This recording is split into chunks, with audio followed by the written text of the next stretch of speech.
While I was fighting for my life in the hospital, my husband Matthew was taking selfies at the Eiffel Tower with his mistress. His text read, "Working late tonight, don't wait up." But what he didn't know was that I'd already changed all the locks, emptied our accounts, and left divorce papers on the kitchen table waiting for his return. The antiseptic smell of the hospital room had become familiar over the past 3 weeks. Monitors beeped steadily beside me, tracking the vital signs that doctors had worried might slip away after my emergency surgery. Before we jump back in, tell us where you're tuning in from, and if this story touches you, make sure you're subscribed, because tomorrow I've saved something extra special for you.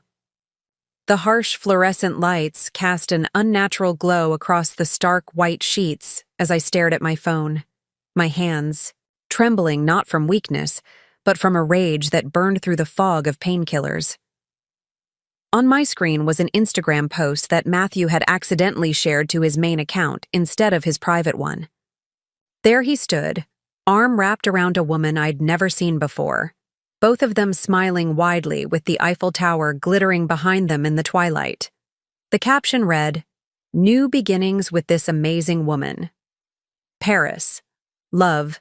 Fresh start. New beginnings." While I lay here with a 30-centimeter incision across my abdomen, fighting a post-surgical infection that could have taken my life, my husband of 11 years was starting fresh with another woman. The irony wasn't lost on me. 3 weeks ago, I had been rushing to prepare for an important presentation at work when the pain hit. Sharp, blinding, and relentless.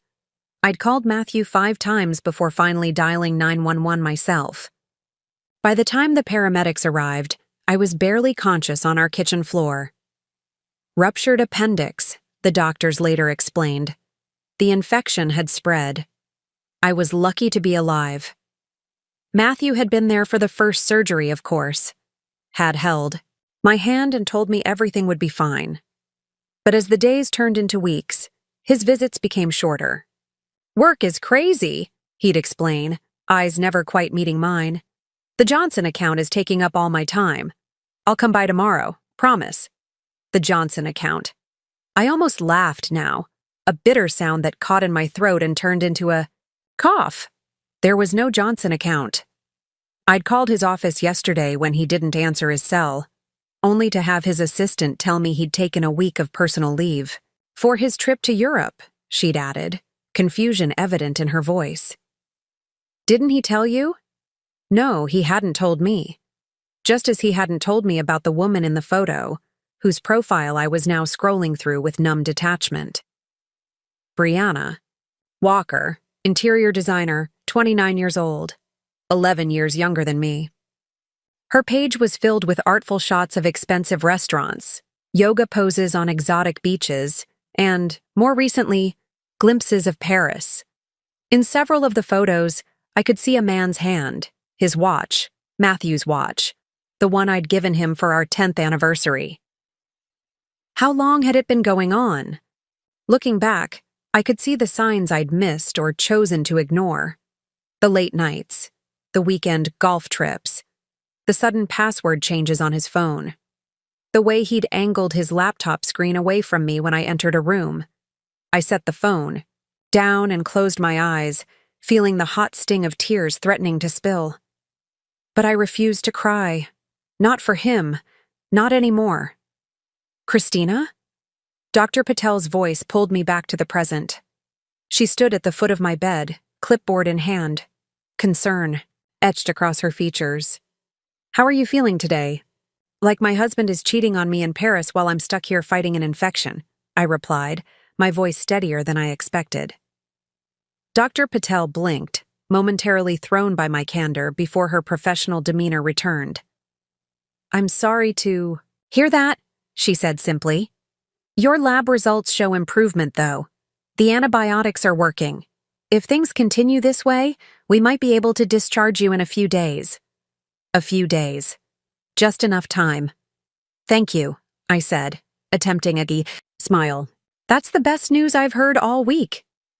After Dr. Patel left, I reached for my phone again, but not to torture myself with more photos of Matthew and Brianna living it up in the City of Light. Instead, I opened my contacts and called the one person I knew I could count on. Julie? It's me. I need your help with something. Julie had been my best friend since college. She'd never liked Matthew, had seen through his charm to the selfishness beneath. I should have listened to her years ago. Christina? What's wrong? Are you okay? The concern in her voice made my throat tighten. Matthew's in Paris, I said flatly. With another woman. The silence on the other end lasted only a moment before Julie unleashed a string of creative expletives that would have made a sailor blush. When she finally paused for breath, I continued. I need to get some things in motion before he gets back. I can't do it from here, obviously. Name it, Julie said immediately. Whatever you need, I'm there. I took a deep breath. The plan that had been forming in my mind since seeing that Instagram post crystallized into clear, decisive steps. First, I need you to go to my house. In my home office, bottom drawer of the filing cabinet, there's a folder with all our financial information. Accounts, passwords, everything. I heard rustling as Julie grabbed a pen. Got it. What else? I need a locksmith. Today, if possible. I want every lock in the house changed. Done. And I need you to call Sienna. Julie paused. Your lawyer friend from the charity board? Yes. Tell her. Tell her I need divorce papers drawn up. She'll know what to do. For the first time since waking up in this hospital bed 3 weeks ago, I felt a sense of control returning. Matthew had made his choice, thinking I was too weak, too distracted by my health crisis to notice. He'd underestimated me. They always did. As Julie promised to take care of everything, I found myself staring out the window at the city skyline. The sun was setting, bathing everything in a golden glow that seemed to promise new beginnings. Not for Matthew and his Parisian romance, but for me. One more thing, I added before hanging up. Check the safe in our bedroom. Password is 1129. There's cash and some jewelry that belonged to my grandmother. I want that secured. Consider it done, Julie replied with fierce loyalty. He's not getting a damn thing. After we hung up, I sank back against the pillows, exhaustion washing over me. The anger was still there, burning steadily, but alongside it was something else now. Determination. Matthew thought he had it all. Figured out. Paris with his young girlfriend while his inconveniently ill wife languished in a hospital bed. But I've always been a planner, and while he was taking selfies at the Eiffel Tower, I was orchestrating his homecoming surprise. One that would ensure when he returned from his romantic getaway, he'd find more than just changed locks waiting for him. The morning sunlight once streamed through the floor-to-ceiling windows of our Riverside Drive apartment, casting golden rectangles across the hardwood floors Matthew and I had picked out together. 7 years ago, we'd spent an entire weekend deliberating between Brazilian cherry and oak, eventually settling on the latter because Matthew said it would age more. Gracefully, the irony of that statement wasn't lost on me now. Before the hospital, before Paris, before Brianna, there had been lazy Sunday mornings with coffee in oversized mugs, the New York Times spread across our kitchen island, and Matthew's hand absent-mindedly, playing with my hair as we debated which exhibits to visit or which restaurant to try for dinner. We'd been that couple, successful, enviable, seemingly perfect. I'd met Matthew 12 years ago at a charity gala for the museum where I worked as a curator of contemporary art. He'd approached me during the silent auction, champagne flute in hand, and pointed to a painting I'd been admiring. Beautiful piece, he'd said. Are you bidding?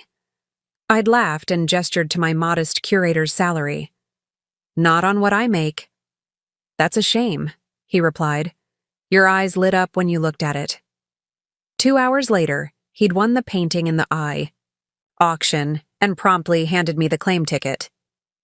It belongs with someone who truly appreciates it, he'd said.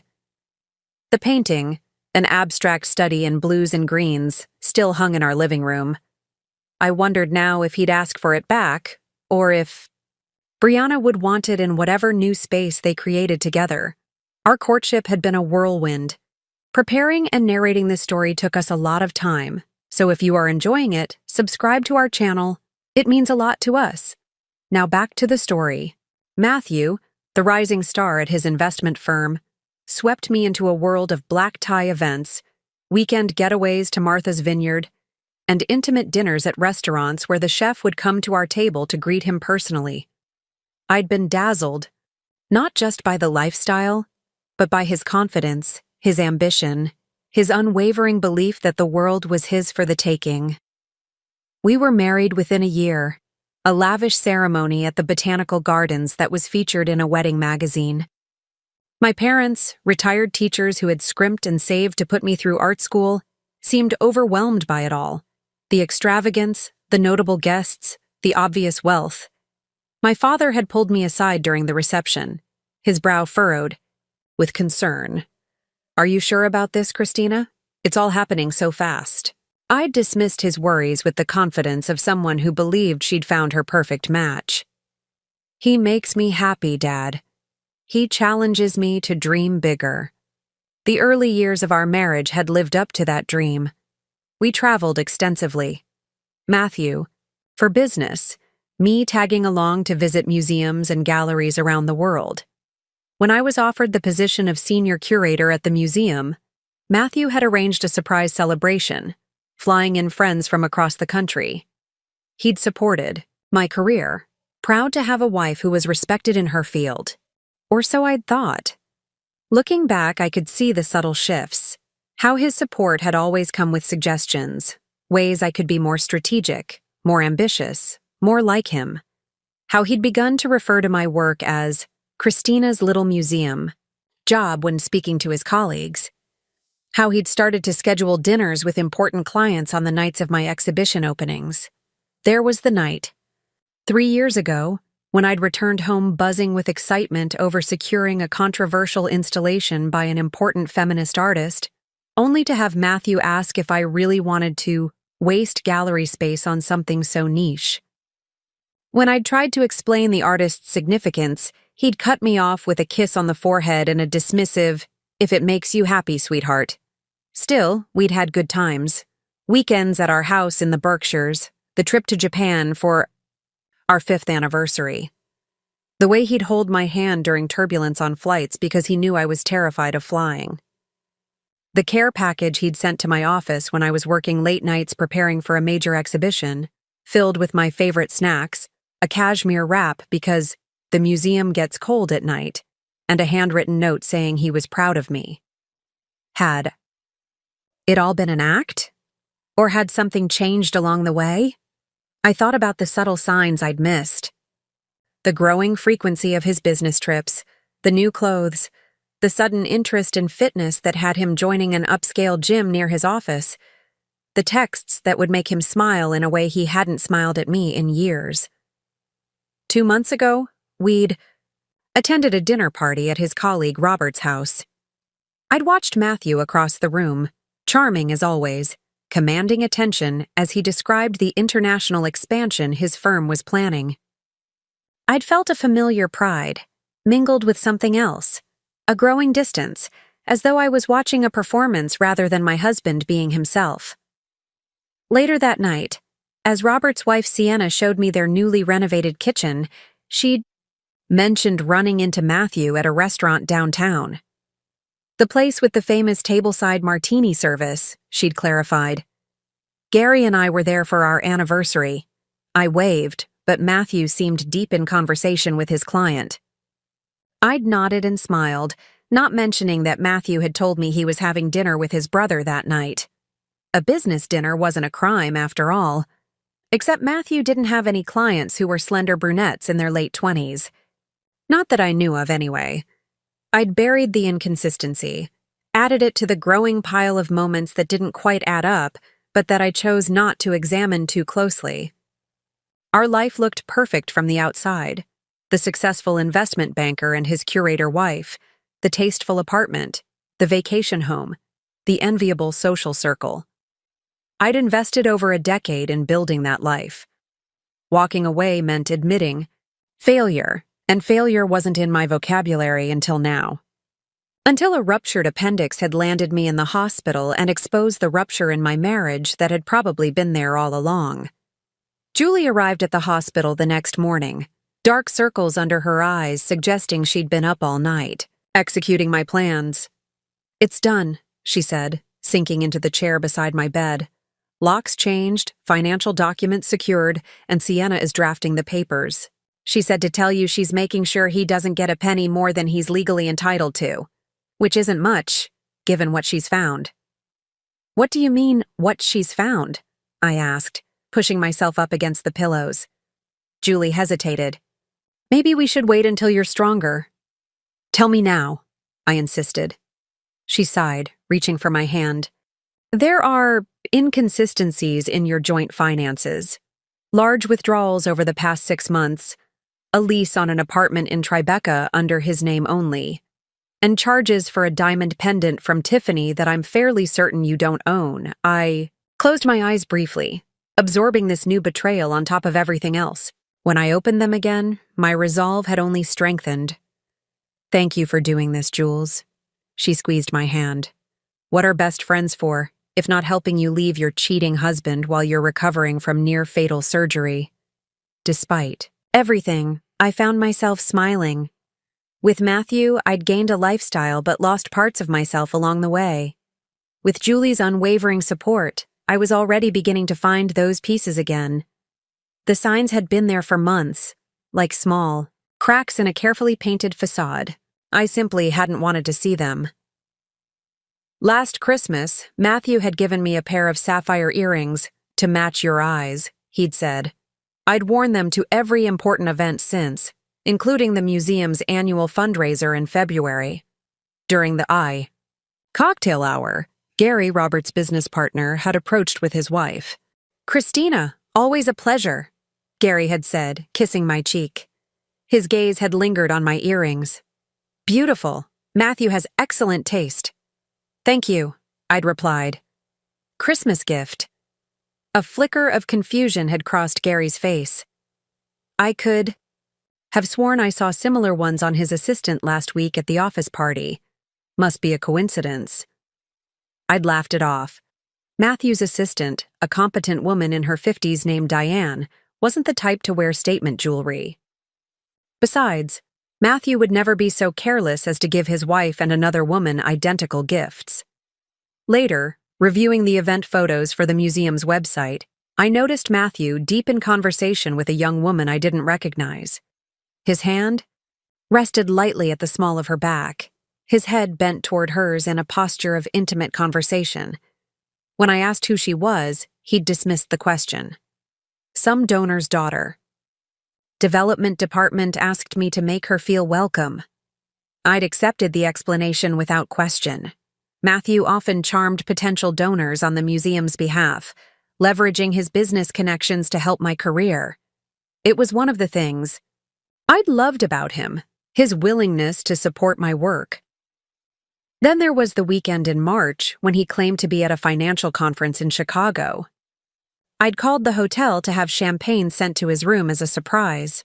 We'd just received news that the museum had secured funding for my proposal to bring a major international exhibition to New York, largely thanks to Matthew's connections with the primary sponsor.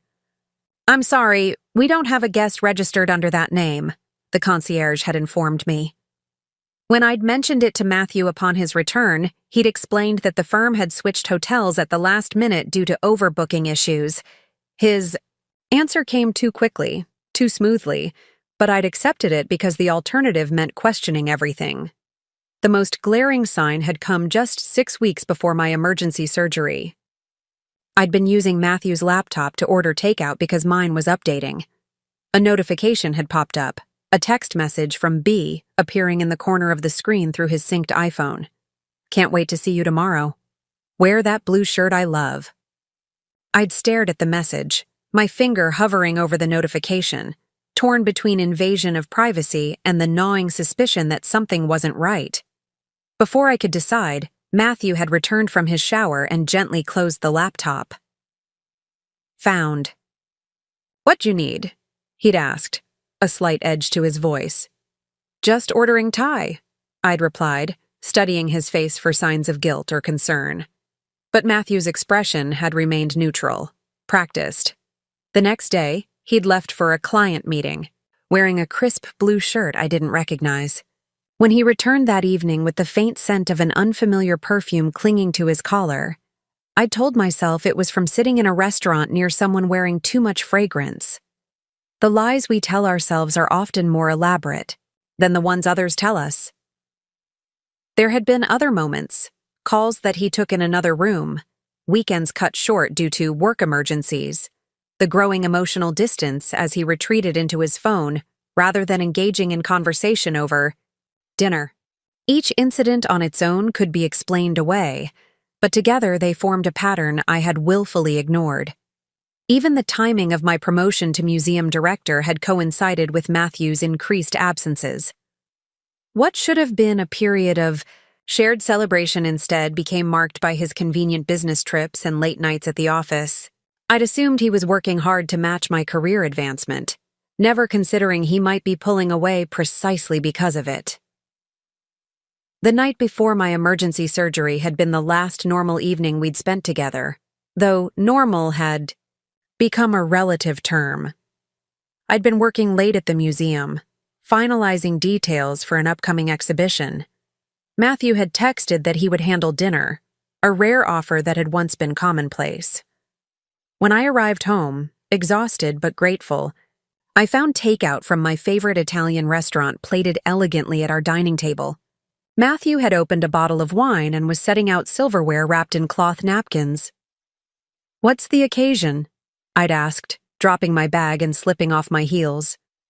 "Can't a man do something nice for his wife?" he'd replied, pulling out my chair. Looking back, it seemed less like thoughtfulness and more like preemptive guilt. Had he already planned his Paris getaway with Brianna? Was this dinner his way of balancing some cosmic ledger before betraying me? Over pasta and wine, he'd asked about my exhibition preparations, nodding at appropriate moments but checking his phone whenever it buzzed. When I mentioned potentially traveling to Berlin in the fall for an art fair, his response had been strangely enthusiastic. "You should absolutely go, Christina. Take your time there, see everything." At the time, I'd been touched by his support. Now I wondered if he'd been mentally calculating the freedom my absence would provide. We'd gone to bed that night with the comfortable distance that had become our norm. Matthew on his side, engrossed in emails, me with a catalog for the upcoming exhibition. No goodnight kiss, no meaningful conversation, just two people occupying the same space without truly connecting. The next morning, my body had made the decision my mind refused to acknowledge, that something was fundamentally broken. As I'd collapsed on the kitchen floor, pain radiating through my abdomen, my last clear thought before the paramedics arrived wasn't of Matthew or our marriage, but of the exhibition I might not live to see completed. "You're lucky," Dr. Patel had told me after the emergency surgery. "Another few hours and the infection could have been fatal." Lucky. The word seemed absurd now. The hospital room door opened, pulling me from my thoughts. Julie entered carrying a small duffel bag. "Fresh clothes, your favorite moisturizer, and contraband chocolate," she announced, setting the bag beside my bed. "Any word from the doctors?" "They're reducing the antibiotics tomorrow," I said. "If my blood work improves, I could be discharged by Thursday." Julie nodded, her expression serious. "That's good timing. According to his itinerary, which I found in his email after you gave me his password, Matthew returns from Paris on Friday evening." I absorbed this information, mentally calculating how much time I had to finalize my plans. "Did you find anything else in his email?" Julie's hesitation told me everything. "Are you sure you want to know this now?" "I need to know what I'm dealing with," she sighed, pulling up a chair. "Their relationship has been going on for at least 8 months, based on the emails. She's an interior designer he met when he was looking into renovating your vacation home. Apparently as a surprise for you?" The irony in her voice was thick. There's an apartment in Tribeca. The lease started 3 months ago. 8 months. While I'd been working 14-hour days to prepare for the biggest exhibition of my career, Matthew had been building a parallel life with another woman. There's something else, Julie continued reluctantly. He's been moving money from your joint investment accounts into a separate one. Not huge amounts at once, but it adds up to nearly $200,000 over the past year. I closed my eyes, feeling an odd sense of calm descend. This wasn't just an affair, it was a calculated exit strategy. Matthew hadn't just betrayed our marriage, he'd been systematically dismantling our life together while pretending everything was normal. Sienna needs to know about this, I said finally, opening my eyes. It changes the divorce strategy. Julie nodded, already typing on her phone. I'll tell her now. As she stepped out to make the call, I stared at the ceiling, connecting the dots that had been there all along. The signs, the lies, the distance. The truth had been writing itself across our marriage for months, and I'd refused to read it until now. But I was reading it clearly now, and I was ready to write the final chapter myself. The moment that shattered any remaining illusions came unexpectedly, 3 days after discovering Matthew's Instagram slip-up. I was half dozing in my hospital bed, the afternoon sun filtering through the blinds, when my phone chimed with an email notification.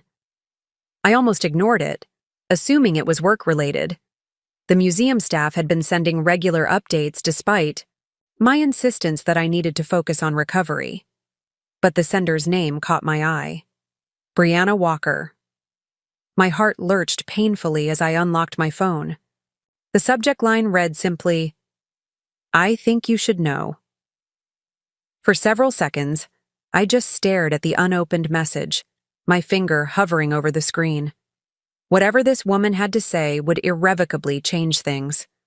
Once I opened this email, there would be no pretending, no more elaborate explanations I could construct to preserve the fiction of my marriage. Finally, I tapped it open. Christina, you don't know me, but I've known about you for almost a year. Matthew told me your marriage was over in all but paperwork, that you were both staying together for appearances and financial reasons until the right time to announce your separation. I believed him until yesterday, when a colleague mentioned seeing on social media that you're in the hospital. Matthew told me you were at an art retreat in Arizona. I'm not writing to apologize. I honestly thought I was dating a separated man. But I can't continue being part of a lie. You deserve to know the truth, especially now. We've been seeing each other since last September. In January, he began looking for an apartment for us. Last month, he added my name to the lease. We're supposed to move in together when we return from Paris. I've attached screenshots of some conversations that confirm the timeline. I'm not doing this to hurt you, but because if our situations were reversed, I would want someone to tell me the truth. Brianna. Beneath were images, text exchanges, emails, photographs, each more damning than the last. Matthew and Brianna at a restaurant I recognized. We had celebrated our anniversary there 2 years ago. Matthew standing in what appeared to be a newly leased apartment, champagne flute in hand. A text exchange where he assured her that C doesn't suspect anything, and once everything is in place, we can be together officially. The most recent screenshot was a conversation from just yesterday. Brianna. Should we check in on Christina? If she's really in the hospital? Matthew. The hospital called. She's fine. Routine procedure. Nothing serious. Let's enjoy our last night in Paris. Brianna. Are you sure? Maybe we should cut the trip short. Matthew. Trust me. She'd be annoyed if we interrupted our business trip for something minor. That's how she is. Something minor. A ruptured appendix and systemic infection that could have killed me. That's how she is. As if my near-death experience was simply another example of my supposedly difficult personality. The phone slipped from my fingers onto the blanket. I felt strangely weightless, as though I might float away from the hospital bed entirely. This wasn't just an affair or a midlife crisis. This was methodical deception on a scale I couldn't have imagined. Matthew hadn't just betrayed our marriage. He'd constructed an elaborate alternate reality and sold it to both Brianna and me. The door to my room opened, and Dr. Patel entered with her usual clipboard and gentle smile. "Good news, Christina. Your latest blood work shows significant improvement. If this continues..." She paused, noticing my expression. "Are you all right? Are you in pain?" "No," I said, my voice sounding distant to my own ears. "At least not the kind you can treat." Dr. Patel set down her clipboard and approached the bed, her professional demeanor softening. "Do you want to talk about it? Or would you prefer I call someone?" I shook my head, then reached for my phone again, navigating to the hospital's website. "You offer counseling services for patients, don't you?" "We do," she confirmed. "We have several excellent therapists on staff. I'd like to speak with someone. Today, if possible." Dr. Patel nodded. "I'll arrange it right away." She hesitated, before adding, "Whatever you're going through, Christina, please remember that your physical recovery depends partly on your emotional well-being. Don't let anything compromise the progress you've made." After she left, I forwarded Brianna's email to Julie and Sienna with a simple message. "Now we have everything we need." Then I blocked both Matthew's and Brianna's numbers and email addresses. The hospital therapist, a compassionate woman named Dr. Tanner, arrived an hour later. I told her everything: the discovery of the affair, Matthew's absence during my medical crisis, the detailed evidence of his betrayal. "It sounds like you're experiencing a profound betrayal trauma," she said when I finally fell silent. "The foundation of trust you built your life upon has been completely undermined." "I keep thinking I should have seen it sooner," I admitted. "The signs were there. We often don't see what we're not looking for," Dr. Tanner replied.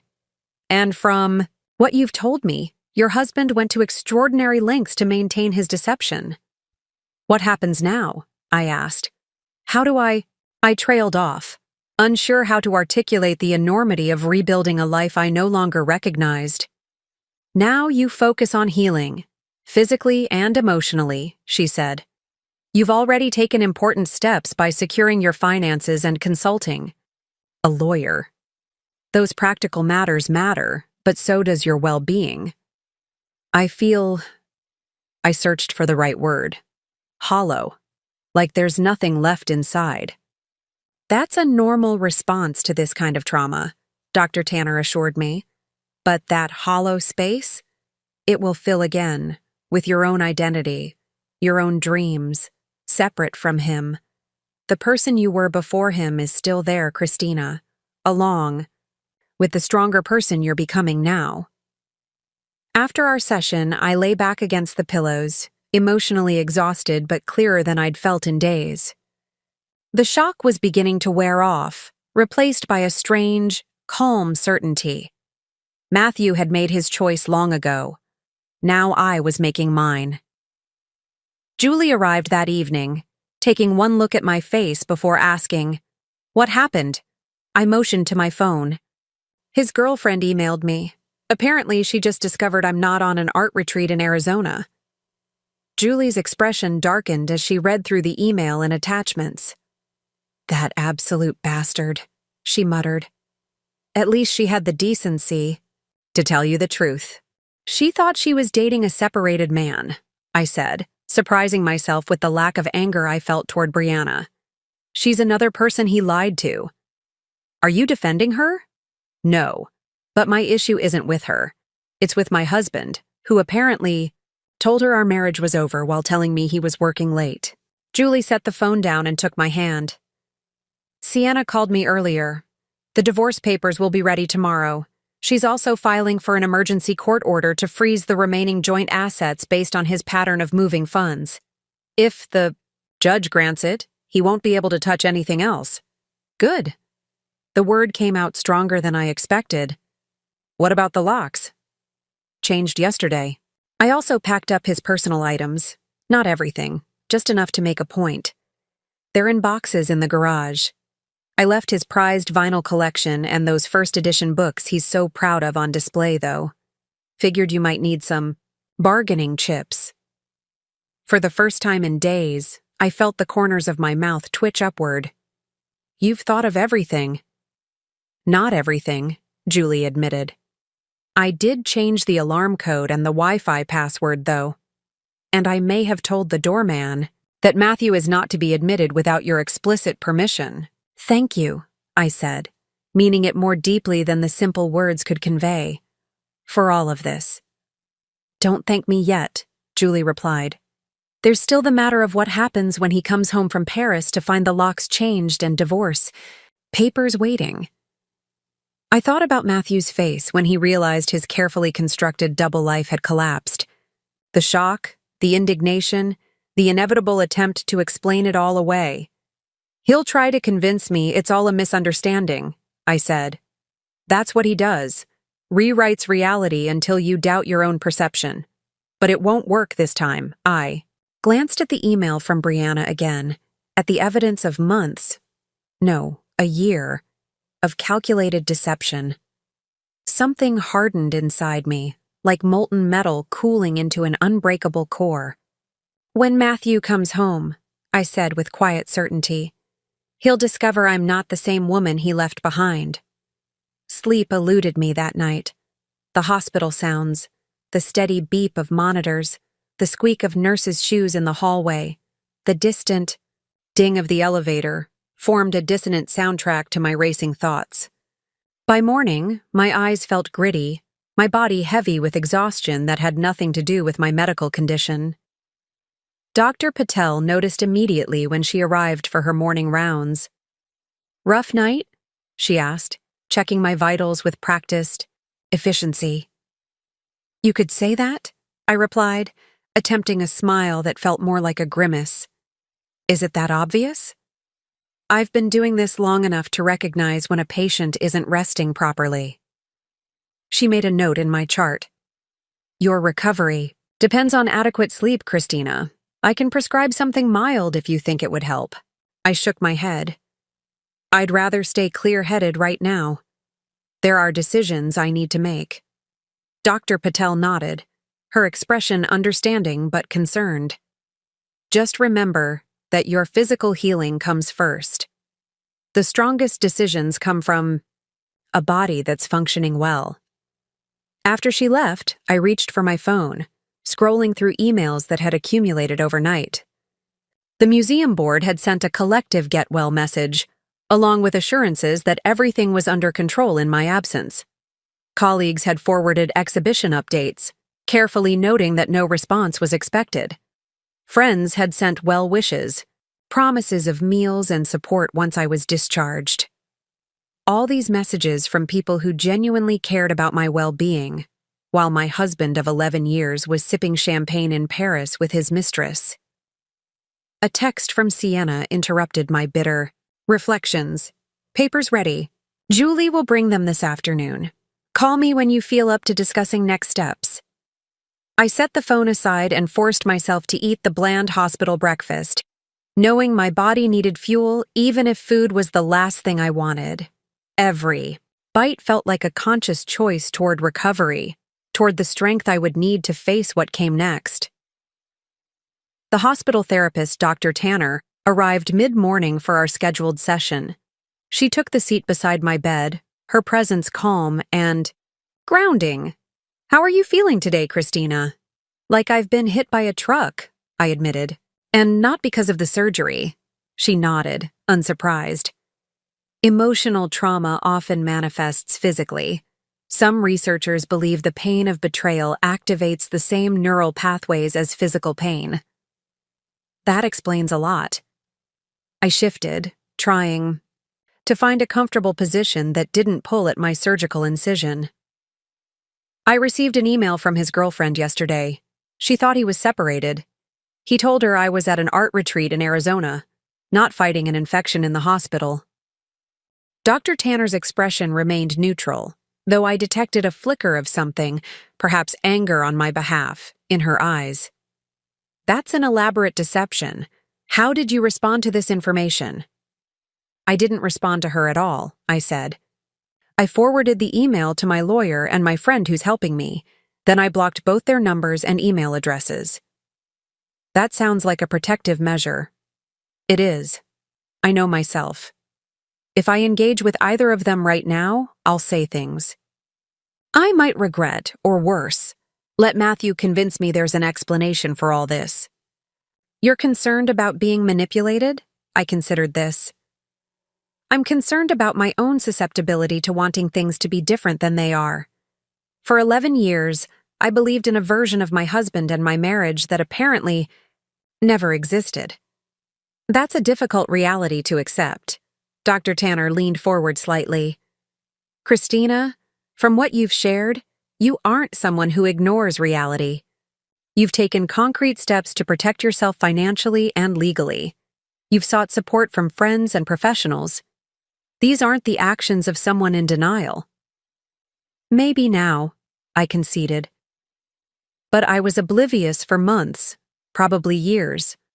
Or, perhaps you were extending trust to someone who had earned it initially, then exploited it. There's a difference between denial and betrayal. One is a choice you make, the other is something done to you.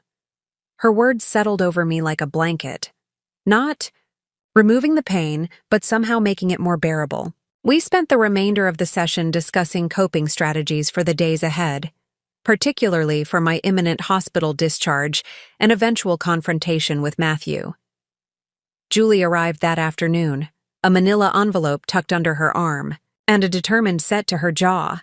She'd brought lunch from my favorite deli, chicken soup and half a sandwich that she insisted I eat before we discussed anything serious. Hospital food is no way to recover, she declared, arranging the containers on my adjustable tray. Besides, you need your strength. As I ate, Julie filled me in on the developments of the past 24 hours. The court had granted Sienna's emergency petition to freeze our joint assets based on evidence of Matthew's systematic withdrawals. The locks on both our apartment and the vacation home had been changed. Most strikingly, Julie had visited our apartment building's management office and shown them copies of my medical records and evidence of Matthew's absence. The building manager was horrified, Julie reported with grim satisfaction, especially when I explained that Matthew had abandoned you during a life-threatening medical emergency to vacation with another woman. He personally guaranteed that Matthew won't be allowed upstairs without your explicit permission, medical crisis or not. Isn't that excessive? I asked, surprised by the lengths she'd gone to. Julie's expression hardened. The man left you. To die, Christina. He ignored calls from the hospital.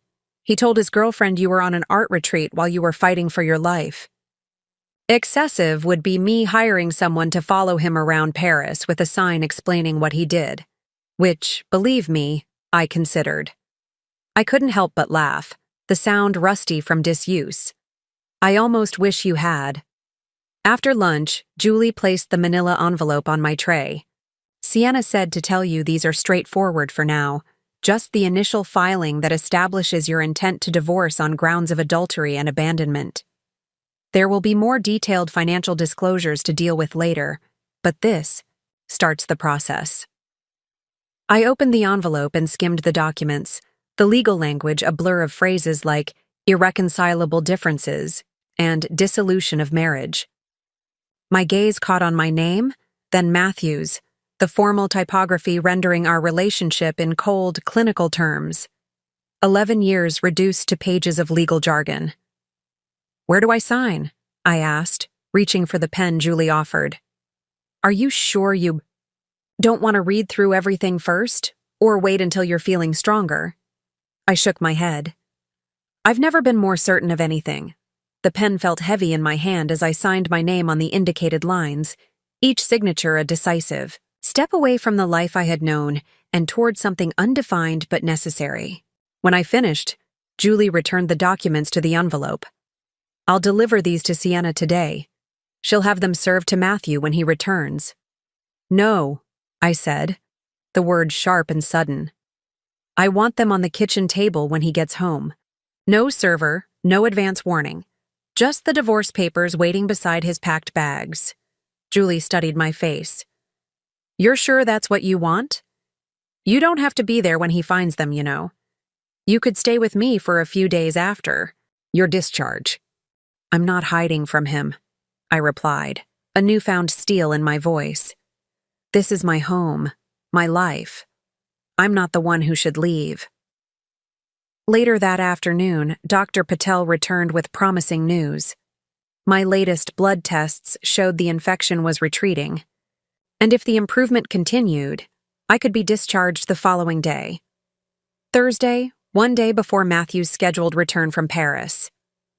You'll need to take it easy at home, she cautioned. No lifting anything heavier than 5 pounds, limited stairs, and someone should stay with you for at least the first 48 hours. I'll be there, Julie promised before I could respond.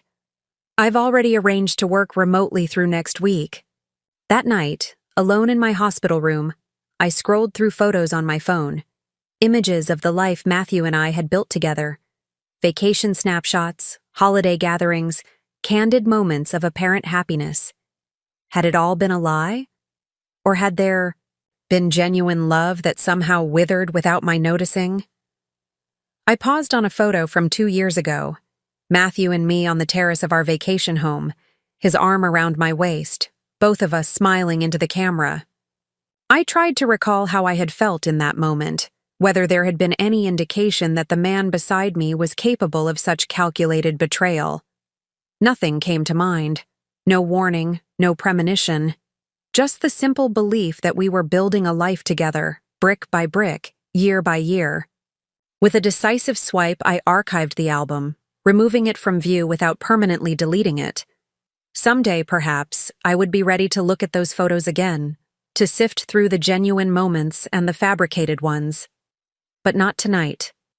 Tonight, I needed to prepare for whatever came next, for leaving the hospital, for returning to an apartment filled with memories, for the inevitable confrontation with the man who had shattered the foundation of my life. I closed my eyes, finally, surrendering to exhaustion, but not before setting an intention for the days ahead. I would not allow Matthew's betrayal to define me. This was not the end of my story, but rather a painful chapter in a narrative that would continue, with or without him. Thursday morning arrived with a sense of urgency. Today I would leave the hospital and return to a home that no longer felt like mine, though legally it was, more so than it was Matthew's, thanks to Sienna's swift legal maneuvers. Dr. Patel arrived early to review my discharge instructions, medication schedules, wound care procedures, activity restrictions, and follow-up appointments. She handed me a thick folder of information, her expression serious. The most important thing is to prevent reinfection, she emphasized. The surgical site needs to remain clean and dry. Any increase in pain, fever, or unusual drainage needs to be reported immediately. I nodded, dutifully repeating the instructions to demonstrate my understanding. My mind, however, was already racing ahead to the investigation I planned to conduct once I was home. Julie arrived mid-morning with a small suitcase of clothes and toiletries. "Ready for prison break?" she asked, her forced cheerfulness a thin veneer over her concern. "More than ready," I confirmed, accepting her help to change out of the hospital, gown into loose, comfortable clothing that wouldn't irritate my incision. Even this simple act exhausted me, a reminder that my body was still healing even as my mind raced with plans.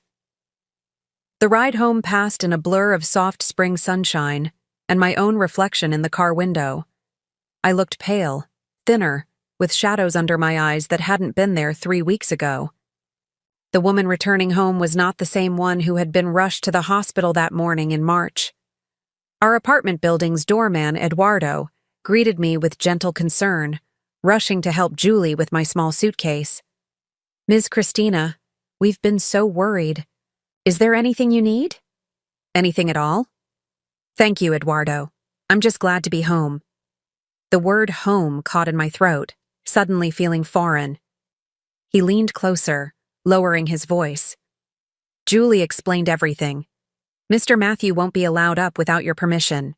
I've informed all the staff."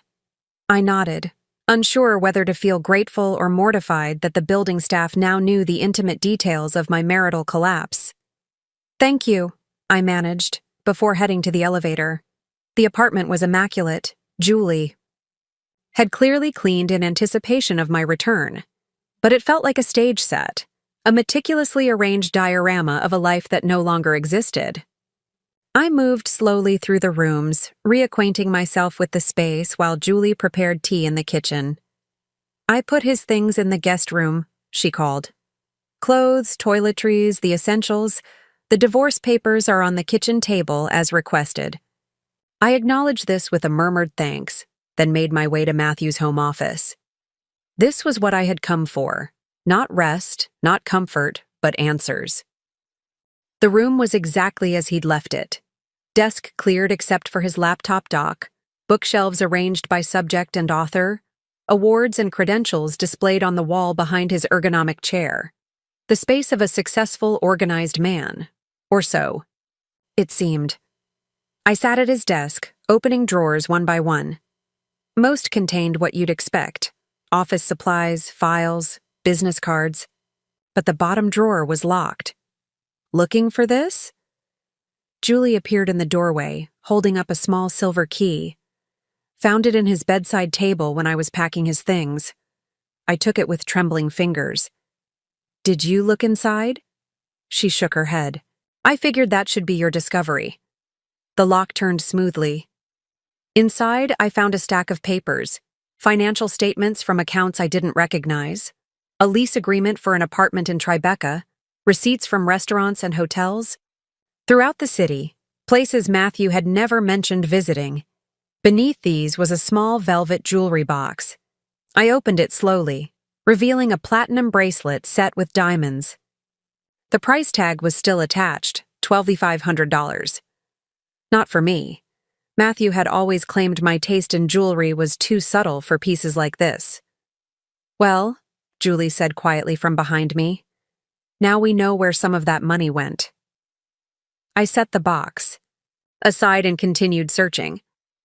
The next item made my breath catch: a second passport. Matthew's face, but issued under the name Matthew R. Wilson, rather than his legal name, Matthew R. Wilson Carrington. Beside it lay an application for global entry under the same abbreviated name. He was planning to leave, I murmured, the reality of his betrayal expanding beyond an affair into something more calculated, more complete. Maybe not immediately, but eventually. Julie squeezed my shoulder. "Keep looking." The final item in the drawer was a leather portfolio. Inside, I found documents establishing an offshore account in the Cayman Islands, transferred funds totaling nearly $350,000, far more than the $200,000 Julie had initially discovered, and emails between Matthew and a financial advisor discussing asset protection strategies in high-net-worth divorces. "He's been planning this for over a year," I said, my voice hollow as I showed Julie the earliest dated document from 14 months ago. Before the affairs, before everything, he was already preparing his exit. "The bastard," Julie whispered, flipping through the papers. "Sienna needs to see all of this immediately." I nodded but continued searching, opening the laptop dock to find a hidden compartment containing a burner phone and a small flash drive. I pocketed both, not yet ready to examine their contents. By the time I finished, I had assembled a damning collection of evidence: financial deception, plans for a new identity, preparations for a life separate from mine. The affair with Brianna seemed almost incidental, just one piece of a larger strategy of deception. "What do you want to do with all this?"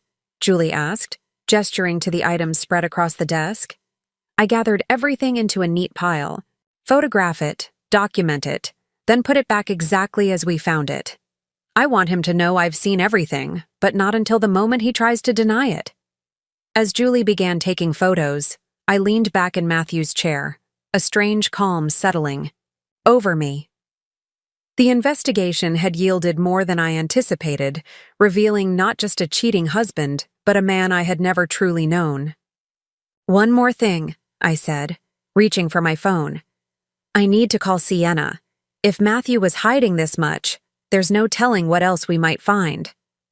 That evening, Sienna arrived at the apartment, briefcase in hand, expression grim. She embraced me carefully, mindful of my still healing incision. "How are you holding up?"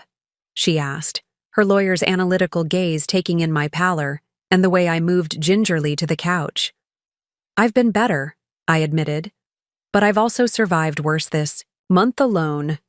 Julie had arranged the evidence we'd gathered on the coffee table. Sienna examined each item methodically, occasionally making notes or taking photos with her phone. Her silence as she worked was unnerving, broken only by occasional murmurs of, "interesting," or, "this explains a lot." Finally, she looked up, her professional demeanor momentarily cracking to reveal raw anger. "I've handled hundreds of divorces, Christina, but this level of premeditation is exceptional." "What does it mean for the case?" I asked.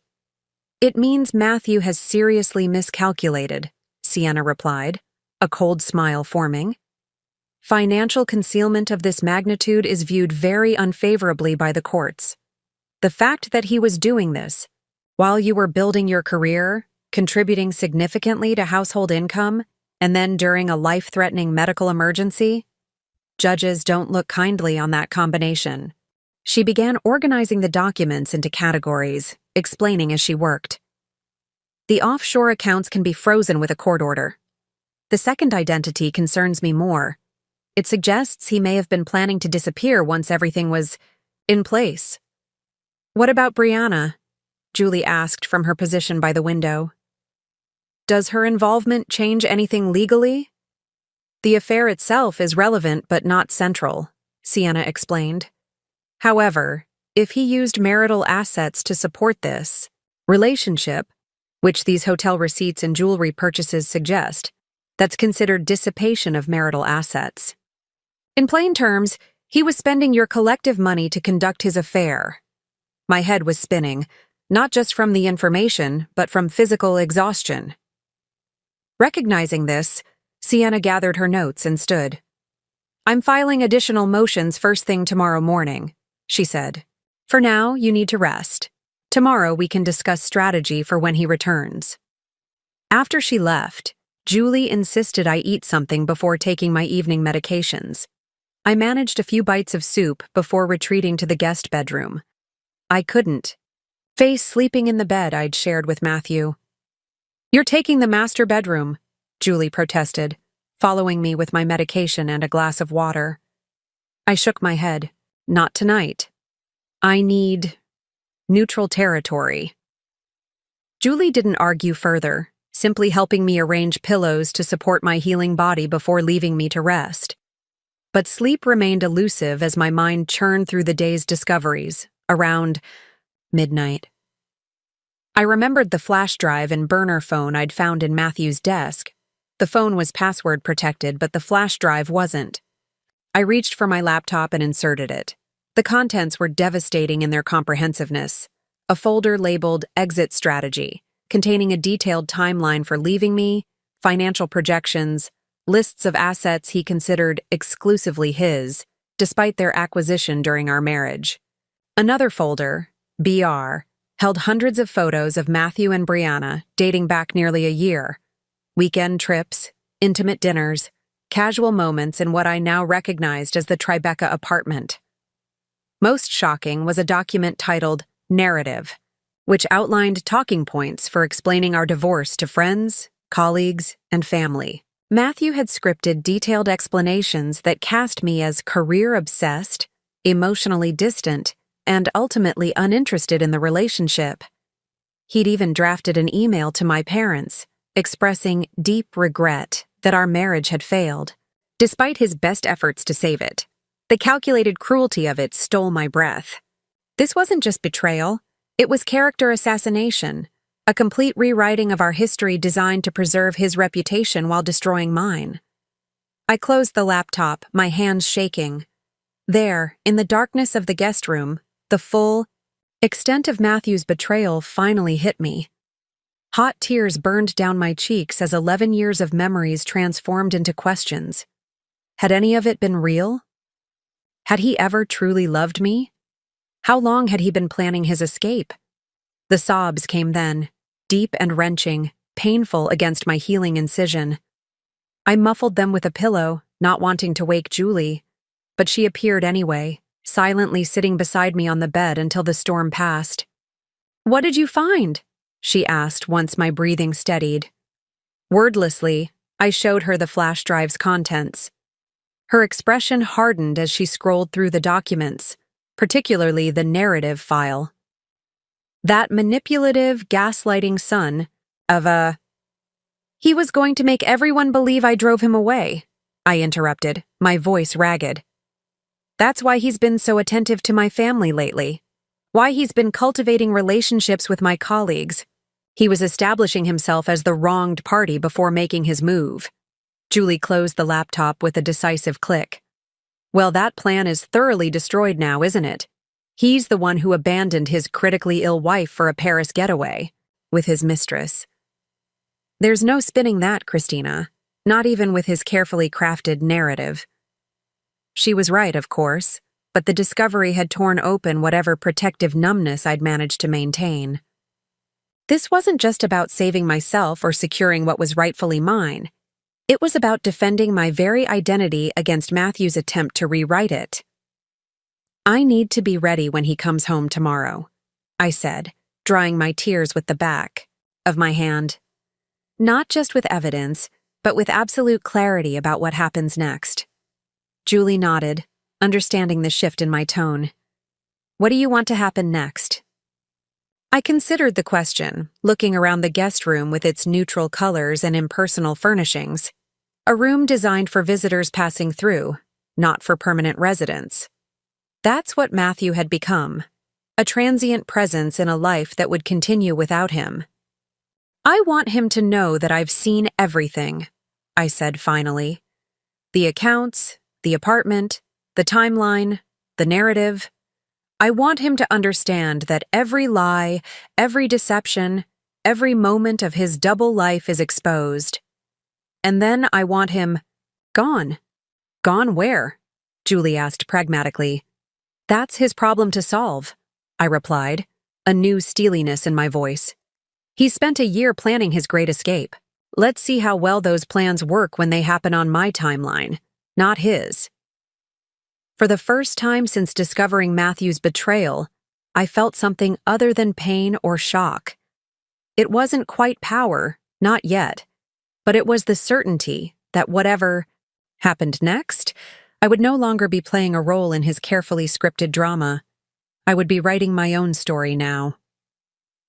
Friday morning dawned clear and bright, sunlight streaming through the guest room blinds I'd forgotten to close. For a disorienting moment, I didn't remember where I was or why I wasn't in my own bedroom. Then reality crashed back. The hospital, Matthew's betrayal, the impending confrontation. My phone showed it was just after 7. According to his itinerary, Matthew's flight from Paris would land at JFK at 4:15 this afternoon. He would likely arrive at the apartment around 6, depending on traffic. Less than 12 hours until I faced the man who had systematically dismantled our marriage while I built my career and then fought for my life. The thought should have terrified me. Instead, I felt strangely calm, almost detached, as though watching events unfold from a distance. This sense of removal wasn't denial or shock. I'd moved beyond both. But something else, something that felt oddly like freedom. I eased myself carefully out of bed, mindful of my healing incision. My body felt weak, but less fragile than yesterday. The pain dulled to a persistent but manageable ache. In the guest bathroom, I studied my reflection. Hollow cheeks, circles under my eyes, complexion pale from weeks indoors. But my gaze was clear, focused in a way it hadn't been in months. Julie was already in the kitchen, coffee brewing, when I emerged. "You should be resting," she scolded, looking up from her laptop. "I've done enough resting," I replied, easing onto a bar stool at the kitchen island. We have a lot to prepare before Matthew arrives. Julie poured coffee into a mug and slid it toward me. Sienna called.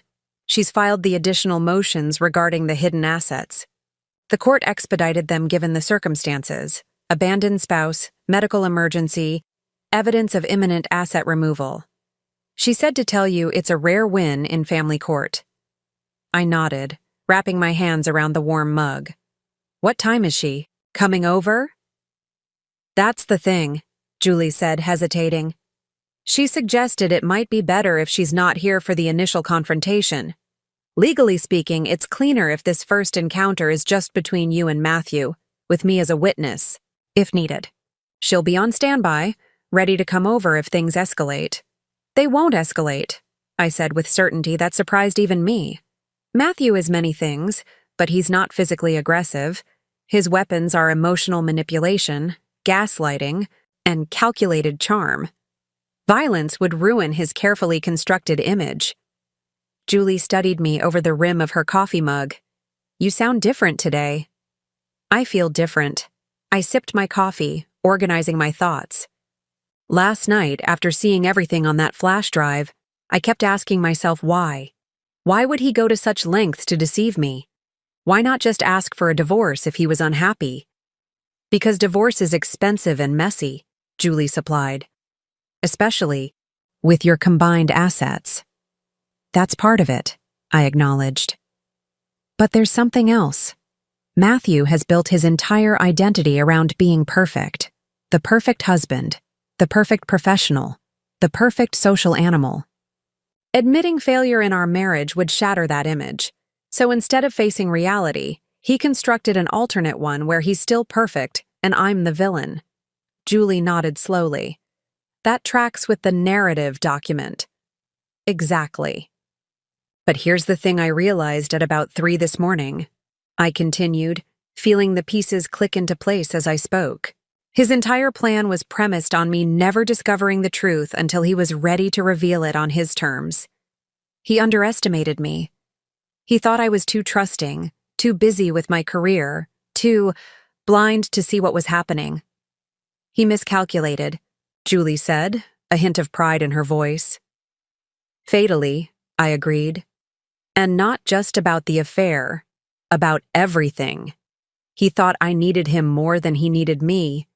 He thought my identity was so wrapped up in being his wife that I wouldn't function without him. The realization hit me with surprising force. For years, I had unknowingly ceded pieces of myself to preserve our marriage, adjusting my ambitions, my friendships, even my tastes to accommodate Matthew's preferences. Gradually, imperceptibly, I had become a supporting character in his life rather than the protagonist of my own. I've been rehearsing what I'll say when he walks through that door, I admitted. Preparing arguments, anticipating his excuses, but I realized something. I don't need to say much at all. The evidence speaks for itself. Julie raised an eyebrow. You're not going to confront him? Oh, I'm going to confront him, I clarified. But not with anger or accusations. Those are the weapons he's expecting, the ones he's prepared to counter with his script about my emotional instability or career obsession. So what's your approach? I tapped my fingers thoughtfully against the counter. Clarity, consequence, closure. I'll let him know I've seen everything, explain the consequences of his actions, and make it clear our marriage is over. No drama, no begging, no room for manipulation. Julie's expression was a mixture of admiration and concern. Are you sure you can maintain that composure when he's standing in front of you? This is the man who left you alone in the hospital while vacationing with his girlfriend. I'm not saying it will be easy, I acknowledged. But I've spent the last week cycling through shock, grief, and rage. I'm exhausted by those emotions. What I feel now is resolve. The word settled between us, solid and true. Resolve wasn't a passionate emotion, but a steady one, the determination to see a difficult task through to its end. Julie reached across the counter and squeezed my hand. Whatever approach you take, I'm here. If at any point you want me to Step in or need me to leave you two alone. Just say the word. Thank you, I said, returning the squeeze. For everything. We spent the morning preparing for Matthew's arrival, not with frantic energy but with methodical purpose. I showered carefully, protecting my incision, and dressed in clothes that made me feel strong, not the power suits I wore for work, but simple, elegant pieces that belonged to me, not to the persona of Matthew's wife. Julie arranged the evidence. We'd gathered on the dining table, not everything, but enough to make it immediately clear we'd discovered his deception. The divorce papers sat prominently at the center, a visual anchor for the conversation to come. By afternoon, a strange peace had settled over me. I moved through the apartment touching familiar objects, saying goodbye not to the space, but to the life it had contained. The paintings we'd collected, the furniture we'd chosen together, the photographs depicting moments of supposed happiness, none of it seemed to belong to me anymore. Or perhaps more accurately, I no longer belonged to it. As the clock approached, 6, Julie squeezed my shoulder gently. Are you ready? I nodded, taking my position in the living room, seated in the armchair that faced the entryway. Not standing, not pacing, but calmly waiting, my hands steady in my lap, as ready as I'll ever be. The sound of keys in the lock never came. Of course, his key wouldn't work in the new locks. Instead, there was a puzzled rattling, followed by a knock. The confrontation I had been dreading and preparing for was finally at hand. But as Julie moved to answer the door, I realized something unexpected. I was no longer afraid of what Matthew might say or do. The turning point had come, not in this moment of confrontation, but in the quiet hours of the night when I'd recognized my own worth beyond the marriage he had shattered. The expression on Matthew's face when Julie opened the door was one of brief confusion, followed by practiced charm. He stood in the hallway, tanned from the Paris sun, designer luggage at his feet, looking every bit the successful businessman returning from an important trip. If not for the slight tightening around his eyes, one might never guess he was arriving at a home where he no longer had a key. Julie? This is unexpected. Is everything all right? His gaze moved past her, searching the apartment until it landed on me sitting in the living room. Christina? What's going on? Why are the locks changed? Julie stepped aside wordlessly, allowing him to enter but not touching his luggage. Matthew hesitated, clearly processing the situation, before stepping inside with a forced smile. I must have missed something, he said, his voice carefully calibrated to sound confused but not alarmed. I thought you were in Arizona for that art retreat. The blatant lie, maintained even now, almost made me laugh. Interesting, I replied, my voice steadier than I'd anticipated. The hospital staff thought I was in Arizona too. They were quite confused when they called you about my emergency surgery. His expression flickered, a momentary crack in the facade before he recovered. Surgery? Christina, what are you talking about? I never got any calls from a hospital. I gestured to the dining table where we'd arranged the evidence. Why don't we skip the part where you pretend not to know what's happening? It will save us both time and energy. Matthew's gaze shifted to the table, taking in the documents, the flash drive, the divorce papers prominently displayed. The color drained from his face, but he quickly composed himself, running a hand through his hair. A gesture I once found endearing, but now recognized as one of his tells when preparing to lie. I can explain everything, he began, moving toward me. Stop. The word wasn't loud, but it carried enough authority to halt him mid-step. You don't need to explain. I've seen it all. The offshore accounts, the Tribeca apartment, the carefully crafted narrative about our failing marriage, the timeline for your exit strategy, the photographs with Brianna. His eyes widened at the mention of her name. How did you? She emailed me, I said, watching surprise transition to alarm on his face. Apparently, she didn't know your wife was in the hospital fighting for her life while you were showing her the Eiffel Tower.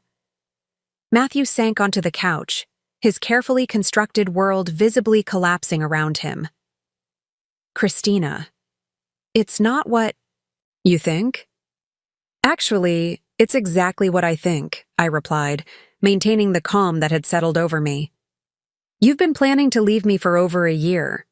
You've systematically hidden assets, established a separate identity, and constructed an elaborate fiction to justify your behavior to friends and family. I leaned forward slightly, my voice dropping. What I can't figure out is why you didn't just ask for a divorce. Why the elaborate deception?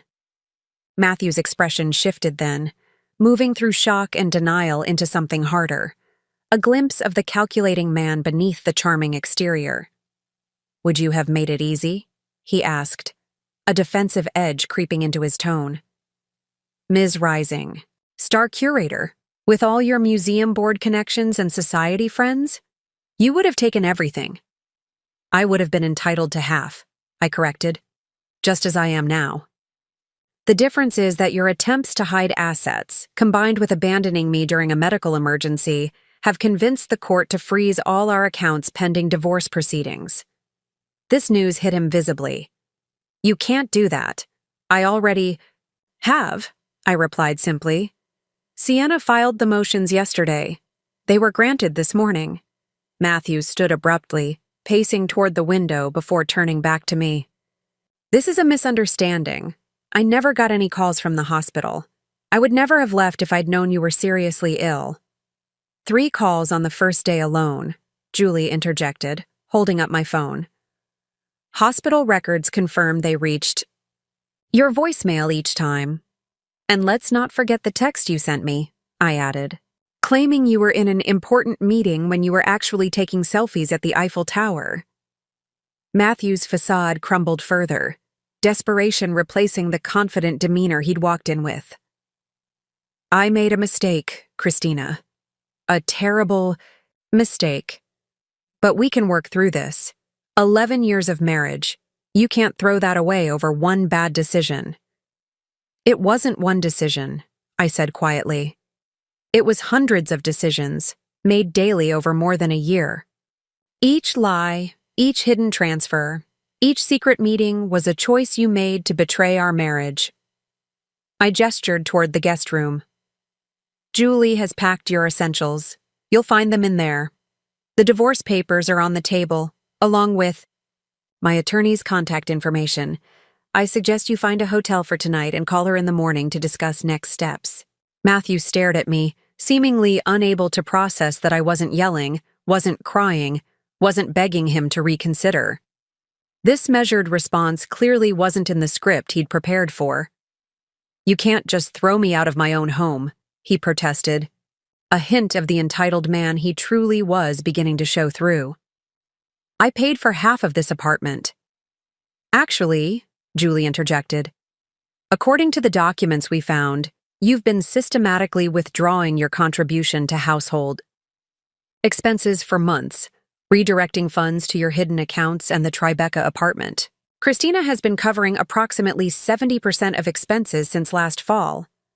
Matthew's jaw clenched. You went through my private files? He demanded, anger finally overtaking charm. Yes, I admitted without apology.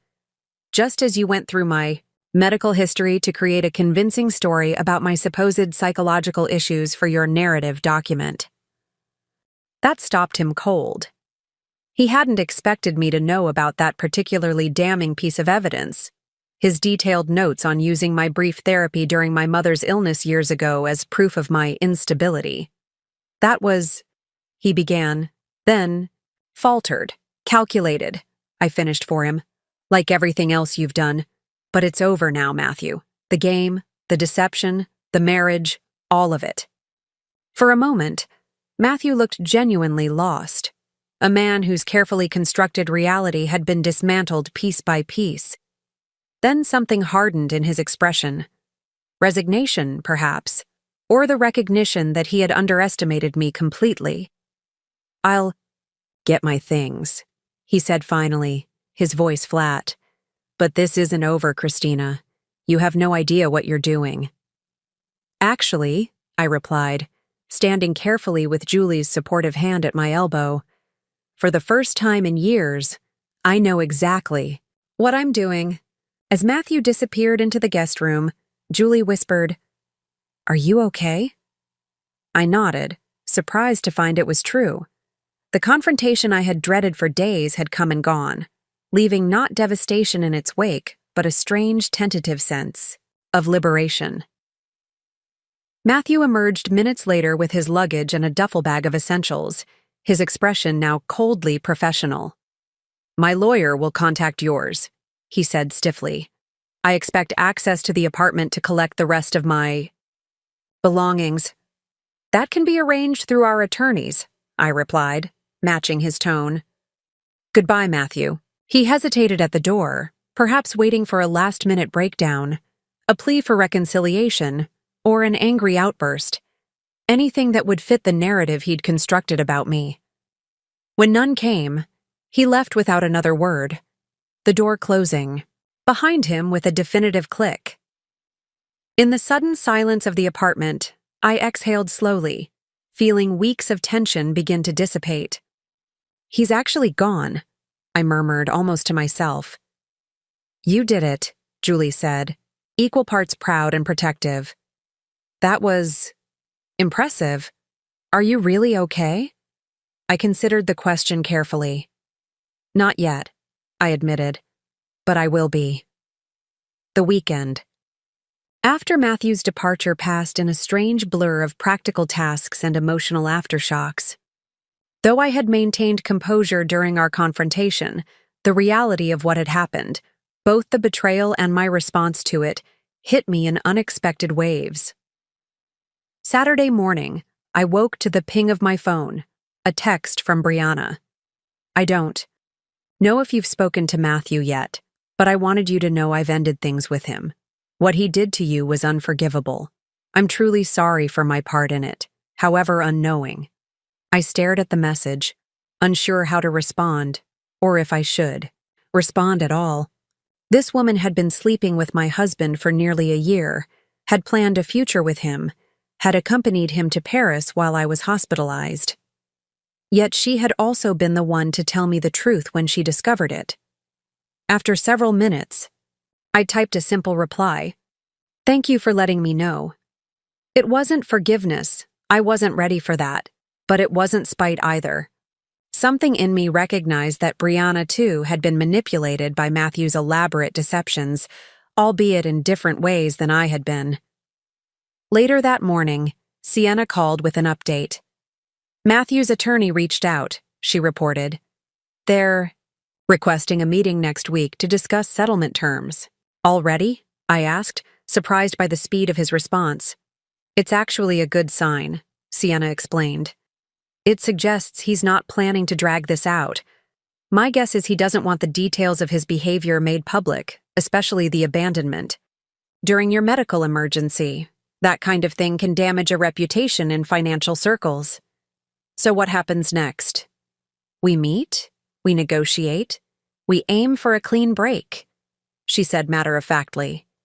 "Given the evidence we have, I'm confident we can secure a favorable settlement without a lengthy court battle. But, Christina," she added, her tone softening, "there's something you need to consider before we proceed." "What's that?" "How much do you want to punish him?" Sienna asked bluntly. "Legally, we could pursue various avenues.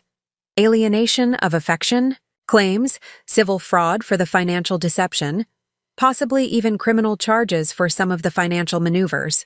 We have enough evidence to make his life very difficult for a long time." The question caught me off guard. Until now, I'd been focused on protecting myself, on surviving the immediate crisis. I hadn't really considered the extent to which I could, or should, seek retribution. "I need to think about that," I said finally. After hanging up, I made my way to the living room windows overlooking the park. Spring was in full bloom, the trees vibrant with new leaves, people strolling along the paths, enjoying the sunshine, life continuing, as it always did. "What did Sienna say?" Julie asked, bringing me a cup of tea. I explained the options, watching her expression harden as I outlined the potential legal avenues for punishing Matthew. "He deserves all of it," she said firmly. "After what he did, he should lose everything. Money, reputation, career, all of it." "Maybe," I agreed, still gazing out at the park. "But I'm not sure I want to be the person who makes that happen." Julie looked at me with confusion. "Christina, he left you to die in a hospital while he was in Paris with his mistress. He doesn't deserve mercy." "It's not about what he deserves," I said slowly, the thought forming as I spoke it. "It's about who I want to be going forward. Do I want to spend the next year or more of my life consumed by lawsuits and legal battles? Do I want my professional reputation tied to a scandalous divorce? So you're just going to let him get away with it?" Julie's tone held a note of disbelief. "No," I said firmly. "He's lost this marriage. He's lost his carefully constructed exit plan. He's lost the narrative he wanted to control. The offshore accounts are frozen, the affair is exposed, the deception is documented. His girlfriend has left him. Those are already significant consequences." I turned to face Julie directly. "But I don't need to destroy him completely to move forward with my life. In fact, I think doing so would keep me tied to him in ways I don't want to be." Julie studied me carefully. "This doesn't sound like the angry woman from a few days ago." "I'm still angry," I admitted. "Part of me wants to see him suffer, to make him pay for every lie, every betrayal, every moment I spent alone in that hospital, wondering where he was. But when I imagine actually doing it, devoting months or years to that vengeance, I don't like how it feels." The realization surprised me even as I articulated it. Somewhere in the past few days, beneath the shock and pain, a deeper clarity had emerged. The path forward wasn't about making Matthew pay. It was about reclaiming my own life. "So what will you tell Sienna?" Julie asked. "That I want a fair settlement, not a punitive one," I replied. "I want what's legally mine, protection for my financial future, and a clean break. No prolonged legal battle, no criminal charges unless absolutely necessary to secure what's rightfully mine." Julie shook her head slightly. "You're a better person than I would be in your position." "I'm not sure it's about being better," I countered. "It's about being strategic about where I put my energy. Do I want to spend the next phase of my life consumed by anger and retribution, or do I want to focus on rebuilding something meaningful?" As the words left my mouth, I felt their truth settle deep inside me. This moral choice wasn't about what Matthew deserved, it was about what I deserved. And I deserved a future not defined by his betrayal. Later that afternoon, I called Sienna to share my decision. "I want a fair division of assets, including compensation for the funds he diverted," I told her. "I want financial support during my recovery period, since his abandonment directly impacted my ability to work. I want the apartment and my career contacts protected. But I don't want to pursue criminal charges or additional civil claims unless absolutely necessary." There was a pause on the line. "Are you sure about this?" "I am," I said with quiet certainty. "I need to move forward, not get stuck in an endless battle with him." "You know," Sienna said thoughtfully, "this approach might actually give us a strategic advantage. If Matthew thinks you could pursue those more aggressive options but are choosing not to, he might be more willing to agree to a generous settlement. Quickly?" "That makes sense," I acknowledged.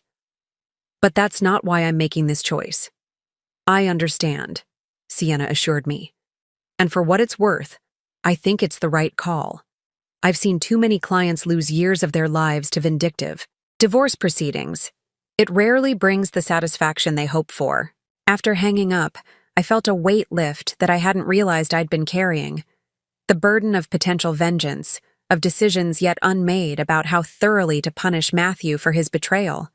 In choosing a path focused on my own healing, rather than his destruction, I had taken my first real step away from the marriage and toward whatever came next. It wasn't forgiveness. I wasn't there yet. Might never be, but it was liberation of a sort I hadn't anticipated. That night, for the first time since discovering Matthew's betrayal, I slept in my own bedroom, reclaiming the space as mine alone. As I drifted off, I realized that the moral choice I'd made wasn't just about how to handle the divorce. It was about who I wanted to be in the story of my own life. Not a victim seeking revenge, but a survivor moving forward with dignity intact.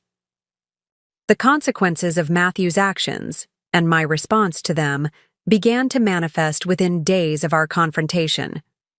Monday morning brought a terse email from his attorney requesting a modification to the asset freeze to release funds for his basic living expenses. Sienna responded with calculated precision, agreeing to a modest weekly allowance that barely covered a budget hotel room and basic necessities, a far cry from the luxury lifestyle Matthew was accustomed to. By Wednesday, word had begun to spread through our social circle, my phone filled with messages from concerned friends and acquaintances, their tones ranging from genuinely supportive to transparently curious. The story had taken on a life of its own, with Matthew's abandonment during my medical emergency forming the central damning narrative. "Charlotte Bennett called me," Julie reported, returning from a coffee run with barely concealed satisfaction. Apparently, Matthew showed up at the Andersons' dinner party last weekend and was giving some convoluted explanation about our misunderstanding until Robert asked him point-blank about leaving you in the hospital. The room went silent. He left early. I absorbed this information with surprising detachment. The public humiliation that Matthew was experiencing felt less like victory and more like the natural consequence of his own choices. "Has he tried to contact you directly?" Julie asked, setting a latte in front of me. "Just one text," I replied. "We need to talk. This has gotten out of hand." I didn't respond. What had gotten out of hand, I suspected, wasn't the divorce itself, but the fact that Matthew had lost control of the narrative. Instead of my supposed career obsession and emotional distance driving him away, the story circulating through our social and professional circles was one of his callous abandonment and systematic deception. No carefully crafted explanation could compete with the stark reality that he had been in Paris with another woman while I fought a life-threatening infection. On Thursday, an unexpected visitor arrived at our apartment. Gary, Matthew's business partner, looking uncomfortable in the lobby as Eduardo called up for permission to admit him. "I can send him away," Julie offered, hand poised over the intercom. "No, it's fine," I decided. "I want to hear what he has to say." Gary's discomfort only increased as he entered the apartment, his gaze darting around as though expecting Matthew to materialize. "Christina, we haven't had a chance to speak since everything." "No, we haven't," I agreed, gesturing for him to sit. "What can I do for you, Gary?" He perched on the edge of the couch, hands clasped between his knees. "I want you to know that we, the firm, had no knowledge of Matthew's actions. The Paris trip was logged as personal leave, not business." "I appreciate that clarification," I said, keeping my tone neutral. Gary hesitated, then continued, "There are also some concerns about certain financial irregularities we've discovered since this all came to light. Nothing definitive yet, but enough that we've initiated an internal audit." So Matthew's deception had extended to his professional life as well. I wasn't surprised, merely disappointed at how thoroughly he had corrupted every aspect of his existence. "I see," I said simply. "Is there something specific you need from me?" "No, not at this time," Gary replied, standing to leave.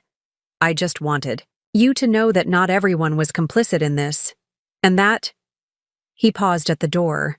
"Some consequences are still unfolding." After he left, I sat in silence, processing this new development. Matthew's carefully constructed world wasn't just cracking, it was collapsing entirely.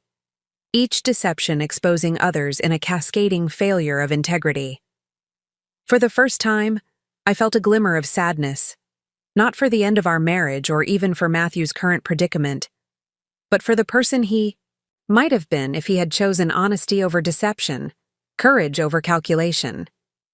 The consequences he now faced were severe, yes, but they were also just.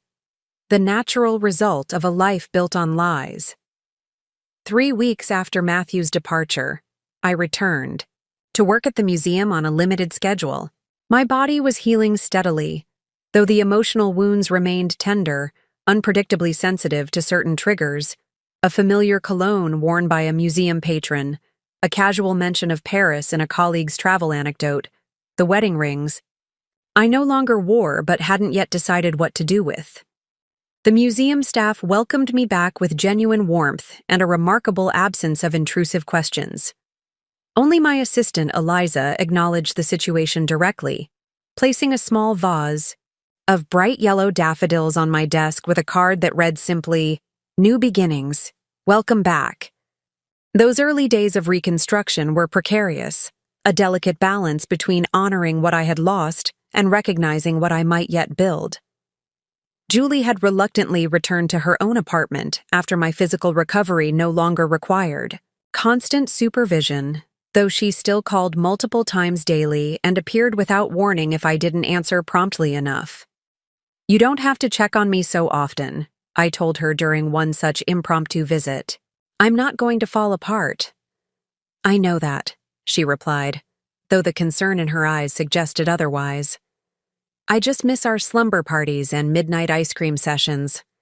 I smiled, recognizing the half-truth for what it was, a gentle way of maintaining her protective vigilance without undermining my independence.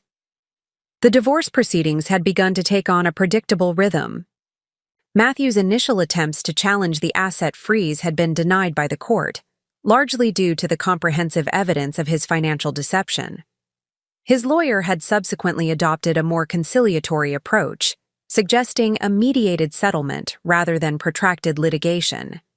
"It's a smart move on their part," Sienna explained during our weekly update call. "They recognized that a court battle would only expose more of Matthew's behavior to public scrutiny. The faster this resolves, the better for his reputation. And for my peace of mind," I added, surprising myself with how genuinely I meant it. The prospect of freedom from legal entanglements felt increasingly precious as I began to envision a future beyond divorce. That future remained hazy, a watercolor sketch rather than a detailed blueprint, but certain elements were becoming clearer. I wanted to remain in New York, to continue my work at the museum, to maintain the friendships that had sustained me through crisis.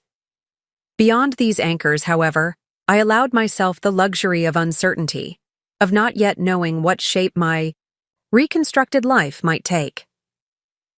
Small changes began to accumulate, each one a brick in the foundation of this new existence. I rearranged the furniture in the apartment, creating a reading nook by the living room windows where Matthew's imposing desk had once dominated.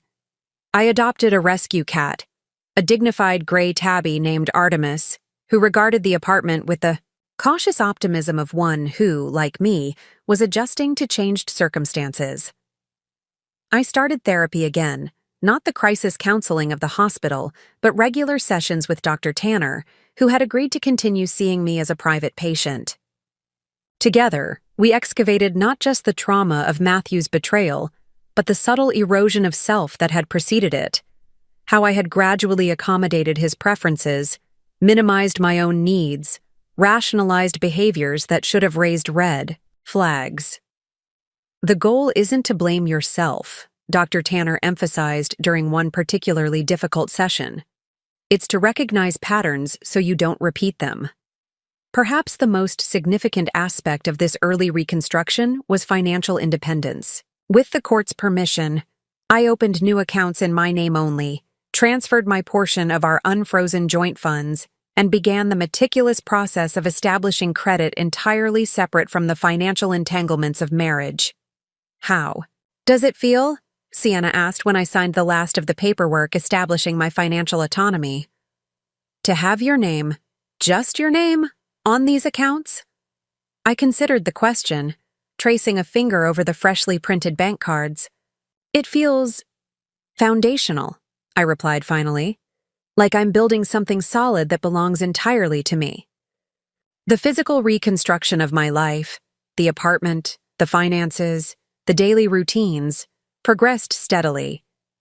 The emotional rebuilding was less linear, marked by unexpected setbacks and surprising moments of strength. But even on difficult days when memories ambushed me or uncertainty loomed large, I recognized that something essential had shifted. I was no longer waiting to be rescued from the wreckage. I was actively clearing the debris, salvaging what could be saved, and laying the groundwork for whatever I might choose to build next. By the time summer arrived, the transformation had begun to manifest in ways both subtle and profound. My physical appearance reflected the inner changes. I'd cut my hair, adopting a shorter style that Matthew had always discouraged, but that I found liberating in its simplicity. My wardrobe had evolved too, incorporating colors and styles chosen solely for my own pleasure rather than anyone else's approval. "You look different," observed Robert's wife Sienna, not to be confused with my attorney of the same name, when we met for lunch at a rooftop restaurant in July. "Not just the hair, there's something else." I smiled, sipping my iced tea. "I feel different." The divorce had reached its final stages, the settlement negotiations concluding with terms that even my attorney admitted were surprisingly favorable. Matthew, it seemed, had prioritized expedience over financial advantage, a choice that spoke volumes about his desire to escape the public scrutiny his behavior had attracted. "He's taking a position in London," Julie reported after running into a mutual acquaintance at a gallery opening. Apparently, the firm's internal audit turned up enough discrepancies that they offered him a transfer or a resignation. The London office doesn't know the full story yet. This news provoked less emotion than I might have expected even a month earlier. Matthew's geographical distance seemed fitting, a physical manifestation of the emotional space that had grown between the person I had been as his wife and the woman I was becoming on my own. The transformation wasn't just personal but professional. My return to the museum had coincided with the final preparations for the major international exhibition I'd been working on before my emergency surgery. Freed from the subtle undermining that had characterized Matthew's support of my career, I approached the project with renewed confidence and clarity of vision. "The board is impressed with how you've handled everything," my director commented during our weekly meeting. "Not just the exhibition, but the personal situation. You've shown remarkable resilience." "Thank you," I replied, accepting the compliment. Without deflection, another small but significant change. The exhibition has been a helpful focus. Indeed, work had become not just a professional obligation, but a crucial element of my healing process. The museum had always been a space where I felt competent and valued, but now it also represented continuity, a part of my identity that predated Matthew and would outlast our marriage. Perhaps the most profound transformation, however, was happening in my relationship with myself. The woman who had unconsciously accommodated her husband's preferences, who had ignored warning signs to preserve a comfortable fiction, who had gradually ceded pieces of her autonomy in the name of marital harmony. That woman was disappearing, replaced by someone more self-aware, more deliberate in her choices, more attuned to her own needs. Dr. Tanner noted this evolution during one of our sessions. "You're speaking differently about yourself," she observed. "Have you noticed?" I considered her question. "I suppose I'm less apologetic," I ventured, "less concerned about how my choices might be perceived." "That's part of it," she agreed.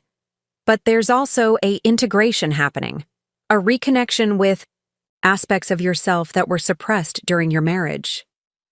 She was right. Interests I had set aside, friendships I had neglected, dreams I had deferred, all were gradually re-emerging, not as a rejection of my past, but as a reclamation of possibilities that had always been present beneath the compromises of partnership.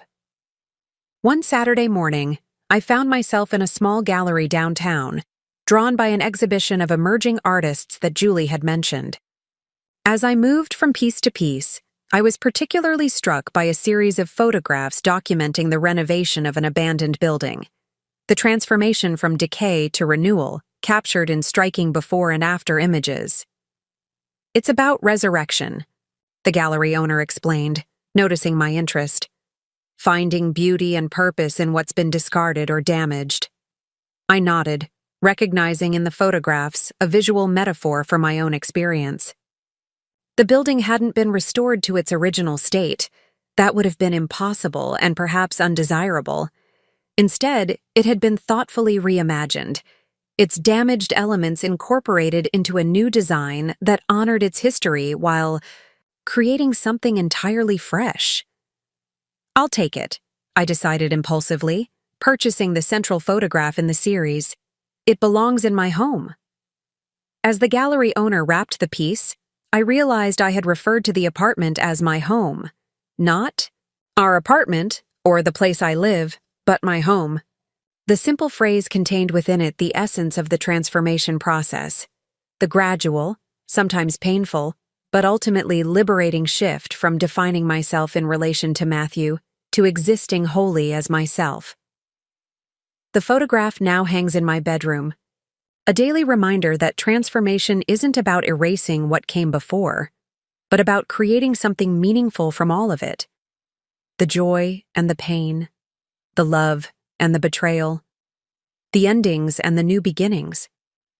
The divorce was finalized on a Tuesday in early September, a surprisingly anticlimactic conclusion to 11 years of marriage.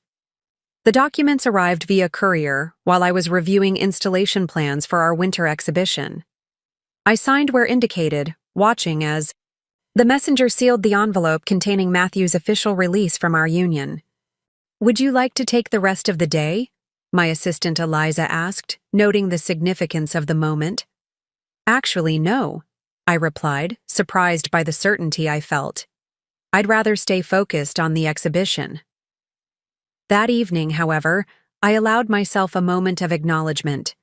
Julie arrived with a bottle of champagne and 2 glasses, letting herself in with the key I'd given her months earlier. "To freedom," she toasted, raising her glass. "To what comes next," I amended, clinking my glass against hers. What came next, as it turned out, included unexpected gifts. Opportunities and insights that would never have materialized had my marriage remained intact. The first arrived in the form of a job offer from the Museum of Contemporary Art in Chicago, a prestigious institution known for its innovative programming and substantial resources. They specifically mentioned your handling of the international exhibition, my director informed me, a mixture of pride and regret in her voice. "I told them they'd be lucky to have you. Though selfishly, I'm hoping you'll stay." 5 months earlier, I would have dismissed the possibility immediately. My life was in New York, my career path clearly defined, my future predictably mapped alongside Matthew's. Now, unmoored from those certainties, I found myself genuinely considering the opportunity. "I'm not making any decisions yet," I told Julie, over dinner that night. "But the idea of a fresh start in a new city is surprisingly appealing." "Chicago's not Paris, but it has its charms," she quipped, referencing the city that had become a shorthand between us for betrayal. "Seriously, though, I'll support whatever you decide, even if it means you move to the frozen tundra of the Midwest." The job offer sparked a broader reevaluation of what I wanted from the next chapter of my life. Freed from the constraints of compromise, I could ask myself questions that had seemed irrelevant or indulgent during my marriage. Did I want to remain in museum administration or explore more hands-on curatorial work? Was I interested in writing the book on contemporary, female artists that I'd been conceptualizing for years? Did I want to stay in an urban center or consider a smaller community with a different pace? These questions remained open, possibilities rather than pressures, and the freedom to consider them represented perhaps the most unexpected gift of all, the gift of genuine choice.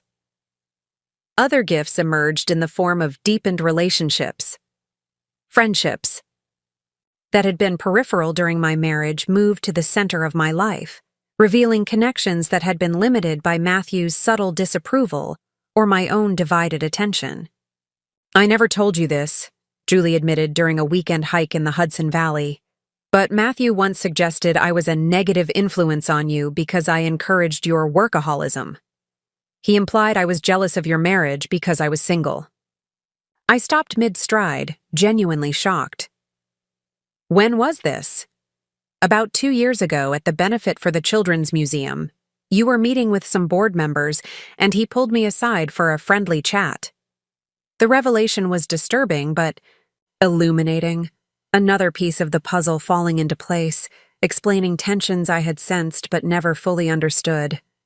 Matthew's efforts to isolate me had been more strategic than I had realized, extending beyond our immediate relationship to influence my perception of other connections.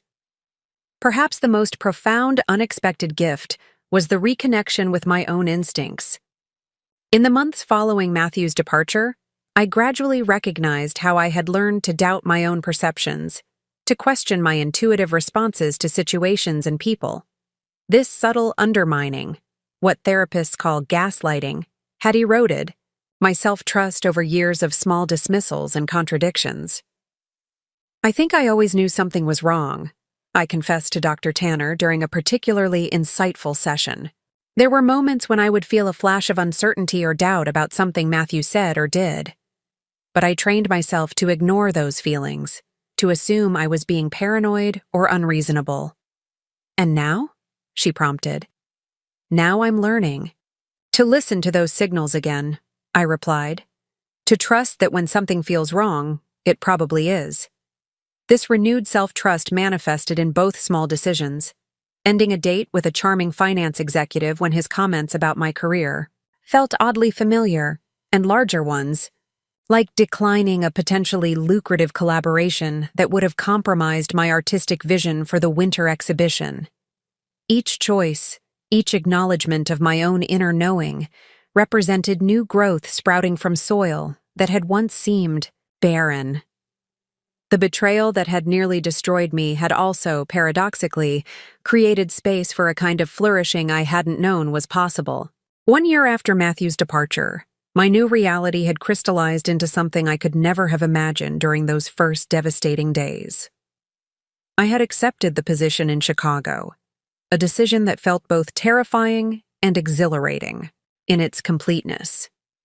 The apartment in New York, our apartment, then briefly my apartment, had sold for well above asking price, another unexpected benefit of the divorce settlement that had granted me full ownership. "Are you sure about this?" Julie asked as we packed the last of my personal items, her voice catching slightly. "New York won't be the same without you." "I'm sure," I replied, carefully wrapping a small bronze sculpture that had been my first significant art purchase years before I met Matthew. "But you know you have a standing invitation to visit any time. I have a guest room with your name on it." The guest room was one of many features of my new Chicago apartment, a light-filled space overlooking Lake Michigan that I had purchased entirely in my own name, with my own money, reflecting my own taste. No compromises, no deference to someone else's preferences, just a home that was wholly mine. My professional transition had been equally decisive. The Museum of Contemporary Art had welcomed me with enthusiasm, and I had approached the role with a confidence that surprised even me. Within months, I had implemented changes to the exhibition schedule, fostered new relationships with artists and donors, and begun planning an ambitious symposium on resilience in contemporary art, a theme that resonated deeply with my personal experience. "You've brought a fresh perspective that was exactly what we needed," the board chair commented during my 6-month review. Sometimes an outsider's vision is the catalyst for transformation. The irony wasn't lost on me.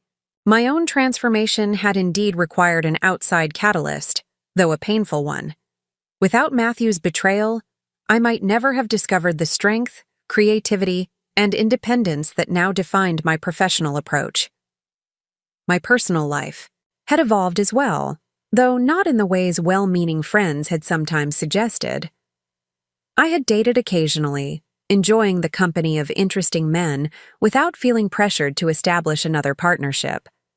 The breakneck rush toward coupling that characterized so many post-divorce narratives felt unnecessary, even unappealing, compared to the rich complexity of the life I was building on my own. People seemed bizarrely concerned about my romantic status, I remarked to Julie during one of our weekly video calls. As though being single at 40 is some kind of tragedy to be remedied as quickly as possible. Tell me about it, she laughed, raising her wine glass in solidarity. Though I have to admit, I was worried about you being alone in a new city. I'm not alone, I pointed out. I'm independent. There's a difference. And there was. My new reality included a diverse constellation of relationships, colleagues who had become friends, neighbors who invited me to community events, fellow museum professionals who shared my passions, and of course, the enduring connections I maintained with Julie and others from my New York life. The absence of a romantic partner didn't constitute an absence of meaningful connection. Even my relationship with the past had transformed. I could now think of Matthew without the searing pain or cold anger that had characterized those early months. Not with forgiveness, exactly. His actions remained unforgivable in many ways, but with a kind of detached understanding that allowed me to acknowledge both the genuine joys of our early years and the inevitable failure of a relationship built on such uneven ground. This perspective gained additional nuance when I learned, through a mutual acquaintance, that Matthew's London position had ended under unclear circumstances, and he had relocated to Singapore for a fresh start. The information provoked neither satisfaction nor concern, merely a fleeting recognition that his pattern of geographical escapes continued, while I had found a way to move forward without running away. On the anniversary of his departure, I took myself to dinner at an acclaimed restaurant I had been wanting to try. There was a symmetry to the timing that felt appropriate, a reclaiming of the day as a marker of liberation rather than loss.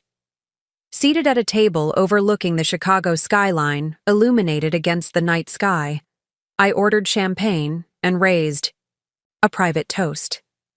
Not to Matthew, nor to the pain he had caused, but to the woman who had emerged from that crucible, stronger, clearer, and infinitely more herself than she had been before. The woman who had discovered, in the midst of betrayal and abandonment, not just the capacity to survive, but the courage to thrive. This was my new reality, not a consolation prize for a failed marriage, but a life deliberately chosen, consciously shaped, and genuinely cherished. A life that would never have existed had things unfolded differently. Had I not been in the hospital while my husband took his mistress to Paris? Had I not already changed the locks when he returned? 18 months after my emergency surgery, the Eiffel catalyst that had revealed Matthew's betrayal and ultimately transformed my life. I stood at a podium in the Museum of Contemporary Art's main gallery, addressing a capacity crowd at the opening of Resilience, Rupture, and Renewal in Contemporary Art. The exhibition, my first major curatorial project in Chicago, had already garnered attention from critics and collectors nationwide. Art has always reflected humanity's capacity to endure, to transform pain into meaning, to find beauty amid destruction, I began, looking out at the assembled guests. The works you'll experience tonight share that common thread. They are testaments to the resilience of the creative spirit, the possibility of renewal after devastating rupture. As I spoke, I was conscious of the parallel between the exhibition's theme and my own journey. The artists whose work filled the gallery had each faced profound challenges, illness, displacement, loss, betrayal, and transformed those experiences into powerful creative expressions. Their art wasn't defined by trauma, but neither did it deny the reality of suffering. Instead, it integrated difficult truths into a larger, more complex narrative of human experience. After the formal remarks concluded, I moved through the crowd, engaging with guests and observing their reactions to the carefully curated installations. A woman in her 60s approached, her eyes bright with emotion after viewing a particularly moving video piece. "This exhibition feels so personal," she said, clasping my hand. "Like you really understand what these artists are expressing about survival and transformation." I smiled, acknowledging the insight with a simple, "Thank you." Later that evening, after the last guests had departed and only the staff remained for post-event cleanup, I walked alone through the gallery, taking in the works in the quiet stillness. This moment, standing amid the successful manifestation of my vision in a city and position I would never have chosen had my marriage remained intact, crystallized the wisdom I had been gradually accumulating since that fateful day in the hospital. Pain, I had learned, could be a powerful teacher if you were willing to receive its lessons. The betrayal that had initially seemed like the end of everything meaningful had actually cleared space for new growth, new possibilities, new versions of myself that had been suppressed or neglected during my marriage. This wasn't to suggest that suffering was necessary for growth or that betrayal was somehow beneficial.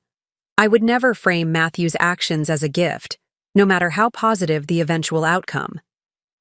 But I had come to understand that my response to that betrayal, the choices I made in its aftermath, the strength I discovered within myself, the priorities I clarified, had shaped a life more authentic and fulfilling than the one I had lost. "Great event," said my assistant, interrupting my reflections as she approached with a tablet. "The initial press coverage is already coming in."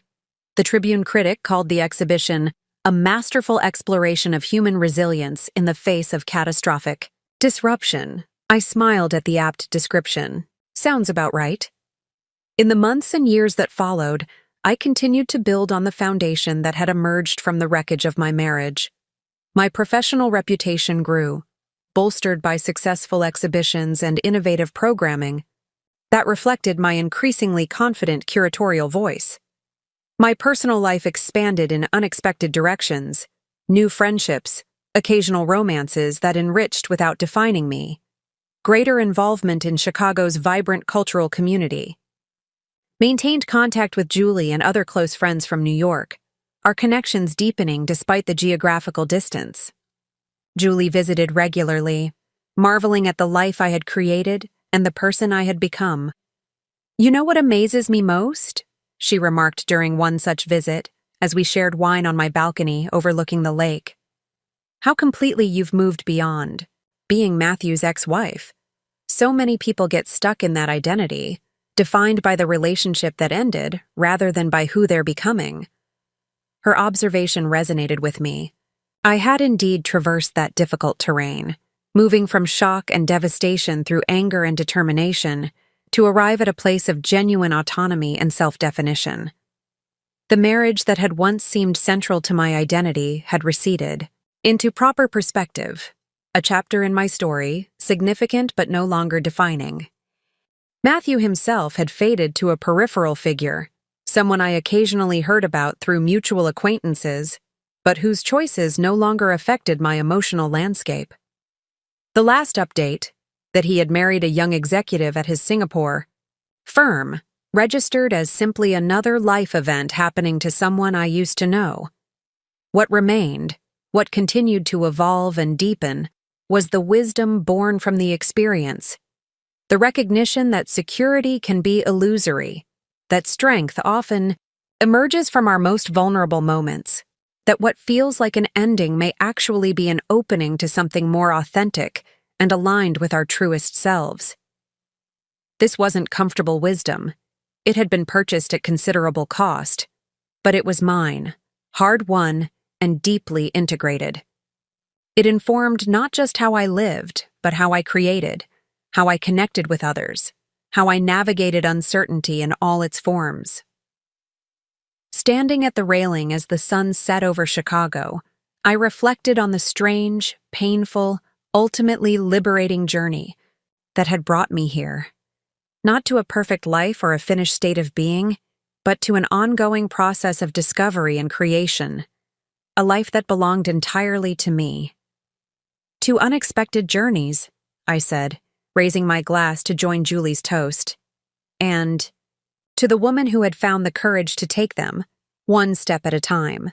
Up next, you've got 2 more standout stories right on your screen. If this one hit the mark, you won't want to pass these up. Just click and check them out. And don't forget to subscribe and turn on the notification bell so you don't miss any upload from us.